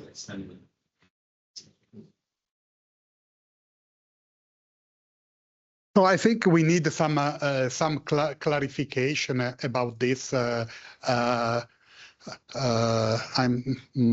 not totally not aware of the requirements. So Antonello, maybe instead of we could call it cable assembly, something like this, so that we understand. You can call it whatever you want, but at the end, what is important is, do we need a dedicated standard for this or not? No. And here we have connectors and terminal blocks, honestly, this is split between 121A and for connectors, it's interesting because I try to involve 48 and TC48, and I said, oh, connectors for data center are in 23, but 23 has a limitation in the voltage, and so I think there is something to be clarified in DC48, and but the officials couldn't participate today. For power distribution, for terminal blocks, we can check. About grounding, I don't know if we need. You need diodes there. Yeah. Okay. It's really the technical committee. Just one. You want the the new technical committee. Yeah, I think we there need at some point we need a standard for what we now kind of call system referencing devices, and because they will be introduced both in the new 8-82, and also we put in some comments for the NEC the next one. So this one is a bit late. But yes. And then actually, sorry, quickly going back on the plugs, because I think maybe we should, as people working on DC, I think we don't want to dedicate a plug just for data centers. I think we should work actually on DC plugs for general application for all these voltages. And I wouldn't put it actually in the data center standard, but just in a general power system plugs and develop everything for everything. Yes, TC48 is for connectors in general. And then I don't know how many will use a plug for 1 megawatt. Oh, megawatt charging. Yeah. But I think my thought is more like, I think with CurrentOS ODCA, we should just say, hey, we need plugs for DC in general for all power levels from small to big, and just sit together and start working on all of them. Very good point. Yes, yes, yes. Can I add one to that? That's a really good point, Lawrence. Maybe it didn't make clear also for these, for all the UL standards, these aren't data center focused standards. Like these are for applications across the systems, exactly what you're saying. It's for the specific use case, right? That's driving the need and demand for it. But none of these are, I don't think any of them are specifically only for data centers. So it's for the application of that product or that equipment, but data centers driving some of the use case. So just wanted to clarify. The urgency comes from data centers. Yeah.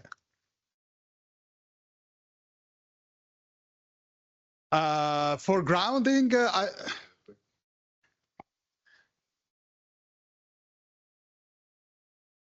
Yeah, just one quick comment on the connector piece. I could start as well with I have a dream. That we do it better than the automotive area where we ended up with 25 different receptacles and plugs and connectors. Maybe for that, for the DC areas and buildings in general, maybe we can create one set. That just, I have a dream. Will that come true or not? I don't know. Let's make it happen. Yeah. I have the dream that we have a connector that was designed, that was not designed for 100 volt, and now the voltage is at 800, and the same, the creep distance are exactly the same, and I'm thinking that my daughter is having this connector in the hand during a lot of rain. That is a USB-C plug for 800 volt at 1000 amps, right? Yeah. So we share a dream. Okay, but for sure, this is something that is needed, both for data. It could happen that the connector will be different because what is specific for data center is the level of the power. I don't think it's specific. We can use it in other places as well. It depends on the size. Okay, it could be specific due to the size. For grounding, you mentioned diodes. This is not covered in 8-8-. Okay. You're discussing it now for the next revision. Okay. Okay. So we have someone taking care of this. And then we have this 62368-1, which is nice, but is limited to which voltage? 600 volts. And no specification to be said. Okay. And so, extension is needed. This is UL, but it's UL IC actually. So there is already an owner on the C. Antonella, I would call it actually not power utilization because this part one is related to safety requirements. And it talks about, for instance, how this discharge should be done, what should be the isolation level. Yes, it's safety. Not power utilization, but this is related to. Okay. No, but power utilization, this is the load. Yeah, but actually this is the end. Okay, but this is the type of device is a load for the power distribution. Yeah, but the part one is related to safety. Okay, is a safety required for the load. It's not a source. Okay, this is why. Like the chip to grid and stuff. Exactly. Yeah, so actually this is, really end of the. Yes. This is a power utilization. Then it's, you are right, the scope is about, the goal is safety. I question that one. Okay.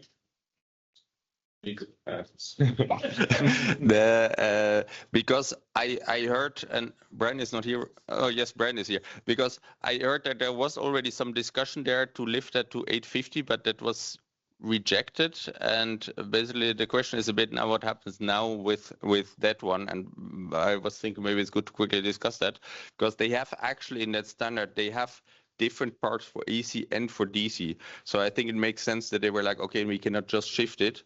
But I was kind of wondering what now our plan is to address that and is then the plan to immediately go for 1500 volts or what do we do there? So I'm not sure if it's on this slide, but I thought it was on a different slide, the UL 2878, I believe, is an additional one. Power rack. Yeah, for the sidecar, right? Because we were just talking about loads, but like one of the biggest questions was where does sidecar go? But that's a UL initiated effort in North America. Is a gap still on the IEC side? Maybe. Yeah, and that's one of the ones Dirk was talking earlier about. Sometimes the system design that we're receiving, the initial sidecar or a power rack design that we received was very different than the updated version, and so now there may be different voltage input and output versions of a sidecar is kind of a made up Frankenstein term, right, of what it really is and how you define it. And so kind of looking at a couple different levels and AC versus DC, and it may be a graduated version of that. So a first version of a sidecar, maybe just AC and it's not running into any of these voltage issues. But the next version would be this additional UL standard, the 2878, that's an OOI to be able to handle the requirements for something that's a higher power DC. So short circuit testing, other requirements built into there as well. Does that answer where you were going? What voltage does that go to then? Which one? 2878. I don't have that information right now. That's been evolving. So, okay. But it will cover 800 volt DC. I can't remember if it's already structured to cover 15. 100 or not, but it would be eventually. Okay.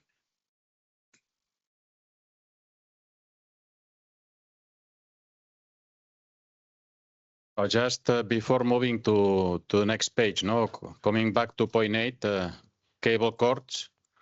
I think it is needed, no. So you see in USA maybe they face the need. We have power cords standard for 100 volts and 3 kilowatt, for example. But here we are talking about totally different voltage and power.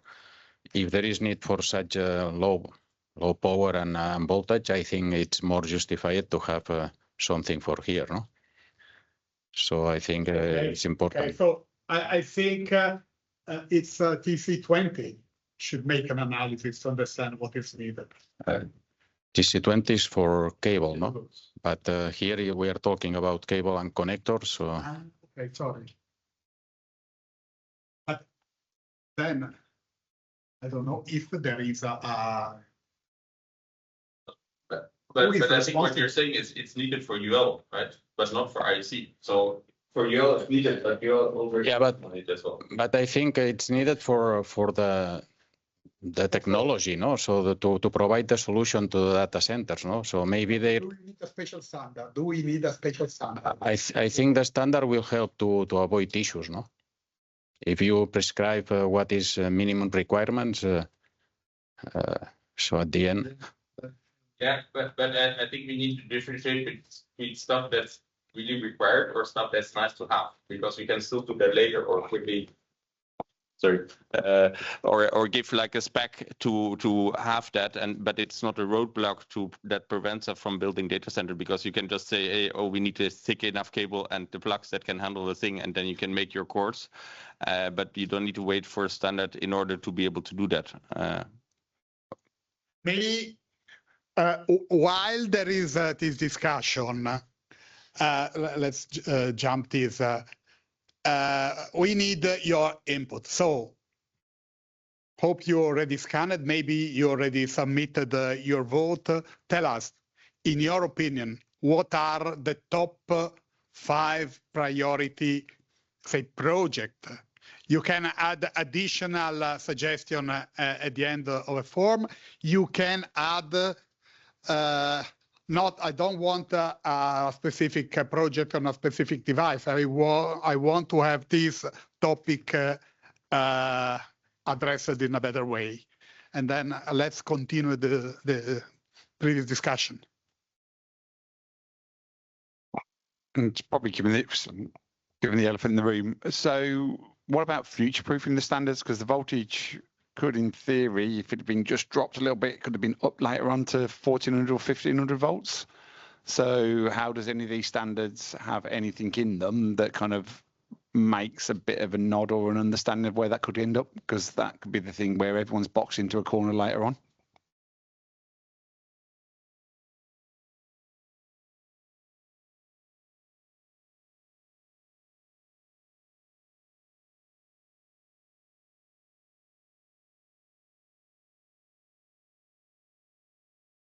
So just one comment on that cables and cords discussion. So that may be the difference of the regulatory environment of North America and Europe and globally. But I can tell you that those specific requests are coming directly from hyperscalers. So this is part of their architecture of what they're requesting. They're wanting this specific power type to be able to come into the equipment. They're looking for these kind of connectors.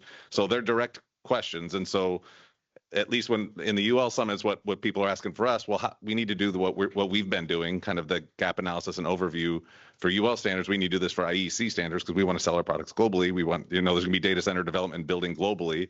They don't want to build 2 products, right? So it's that kind of approach. I'm not saying that should be or shouldn't be for IEC for cables, but I'm just giving you some of that added perspective that this is a hyperscaler architecture design and specifications that they're making. So does that work in IEC world or not? That's the question for experts that I'm not one of. Yes, please. Maybe I can add something. I mean, those numbers of power levels and voltage levels correspond exactly to fast charging of trucks. And about 3-4 years ago, we had projects on 3000 amp connectors at 800 volt or 1500 volt. And guess what? In Europe, they don't need it because after 2 hours driving, a truck driver has to basically take 20-minute break. And then they calculated that to charge the battery to 80%, you don't need such a high power. So, but we were able to develop such a connector. The only problem is the company who was going to produce it and so on went bankrupt because there's no market yet for it. So maybe they can find a market in this area. But anyway, there is a need for a standard because and I think they developed connectors is probably one of the products where standardization is more needed because you have to obey them. And I think that in that area they may have developed standards for fast charging of trucks. I think the connector for this application is on the application, but not. Yeah, but maybe there the point is because I think we said yes for IC and in general for the DC community we need plugs and connectors, right? And then UL guys can just say, hey, use this plug and connector and put the cable of this from this cable standard, and then we're covered with everything, right? And then we can use those globally, right? So yeah, and then to the question to 1500 volts, I think that's a very good remark because I think. Now, I think with this IT equipment standard, there was like the 600 volt limit, and then there was a thought to kind of just push it by square root of 2 for DC. But I think in general, it's good to really look all the way to 1500 volt if you work on anything at all, because if you're already busy, then we better solve it all. And I think for a lot of situations, right, we can do the bipolar plus minus 700 volt system. So initially, a lot of people thought that the 1500 volt is a whole different level in terms of safety and so on. But if you consider floating systems or unipolar 700 volt systems, it's the same kind of danger level that we have anyway. So we are pretty much already there. Huh? So I think it's very important to realize that the 1500 volt is not something of long-term future. Is something we can in principle do immediately. Yeah, fully agree. And that's also been the ask that we've heard, right? That 800 is coming, that's fast and far and moving, but 1500 volt is not far behind it, right? It's iteration 2 or 3 or whatever the timeline's going to be, that's right behind it. And so just from a UL perspective, since the need was so fast and so broad, we decided not to focus up all the way to 1500 just to be able to move as fast as we could on these. So most of our things are focused on 800 volt. With the muscle memory, we can then move to the next step as we need to get there, but we didn't want it to hold up the development of what we're doing to get there. So completely agree with Lawrence's point. Actually, I have there one question. Do you know if there's any other standard except for this IT one where there's a difference between 800 volts and 1500 volts? Is there anywhere else where there's still this old limit? Because that's already a couple of years that also in other places the low voltage limit was lifted to 1500. Yeah, I would say a lot of the standards UL used to be based on code requirements where it was 1000 volt, right? And so, but between 600 between low voltage and high voltage, and now that's moved up to 1000. And so in some certain cases, and so some standards have moved up, some have been applied, but that's kind of where the genesis of some of that comes again from the regulatory environment. Do you want to add anything to that, Dirk? No? Okay.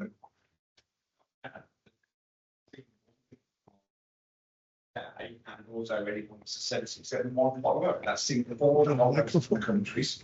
Yeah. And we have another uniform limit. Yeah, actually,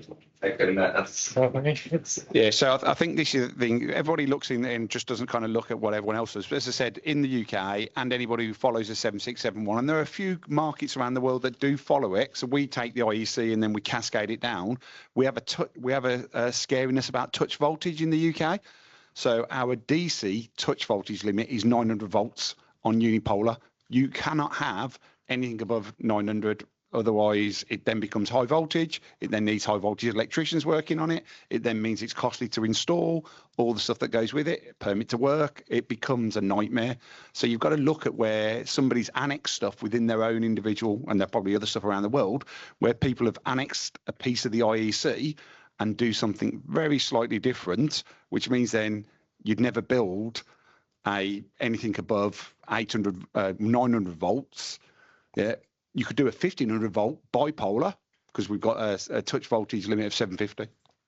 Yes, I have very good news for you because we have been working on this white paper and we have looking at all the voltage combinations and grounding systems and so on. And everybody in the working group agreed that we will do nothing else than plus minus bipolar for the 1500 volts because of exactly that reason. And it also has impact on creepages and clearances inside all devices. So that is, at least in that world, it's already given. We have a bus at 6:15, so we have to close.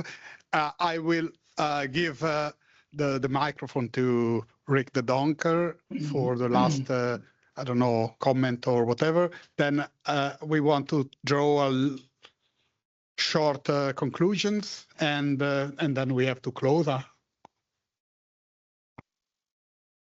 Well, I just wanted to say that it is important to look what are the standards that are available. I just wanted to say at the very end, there's already for more than 125 years 1500 volt DC systems, large grids for railways. Netherlands and France are running on 1500 volt DC. Belgium, Spain, Italy, and Russia. In 1904, they installed 3000 volt. And where is the 1500 volt coming from? That was the highest voltage a DC generator commutator could do without arcing. And what did they do? Then that's where they defined 1500 volt. Okay, that's interesting because we asked where are these 1000 and 1500 volt come from? Yeah. And that was a limit. And a Belgian company put 2 generators in series, which is actually a bipolar system, but they use it unipolar. And so there is switchgear. This is why in our campus we worked with plus minus 2.5 kilovolt. Why? 5000 volt is active rectify 3 kilovolt AC plus minus 10%, and we have all the switchgear and the fuses of the 3 kilovolt railway systems. We installed fuses and circuit breakers, everything, and we did a short circuit test on our cables. It was very benign. Anyway. I want to give that, and if you have time tomorrow to pay a visit to the lab, you can see some of those results the day after, yes. Thank you. Thank you. I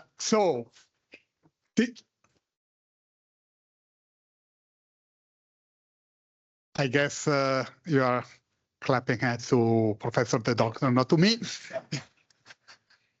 Anyway, this is the result of the poll. Too few submission, but okay. My personal comment is that apart from the other entries, the third number 3 is overcurrent protection, solid state circuit breaker. That, in my opinion, is the only one that is nearly good enough. But okay, next step. This is really the start of a journey.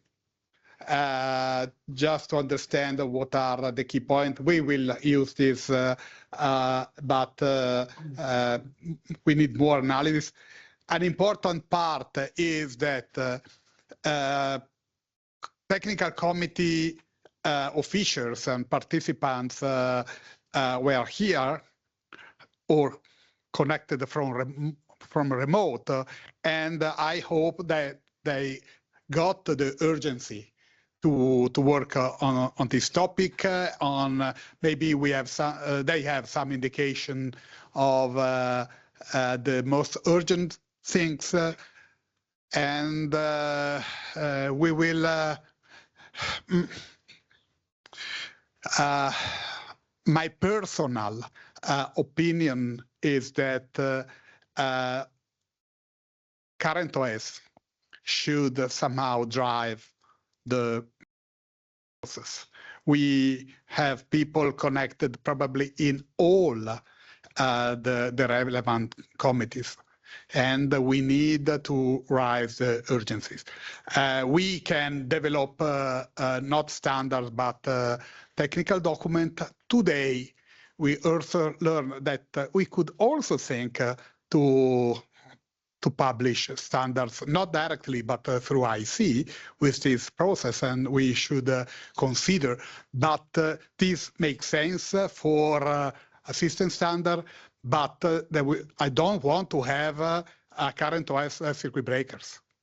For product standard, TC 121 actually, SC 121A shall do it.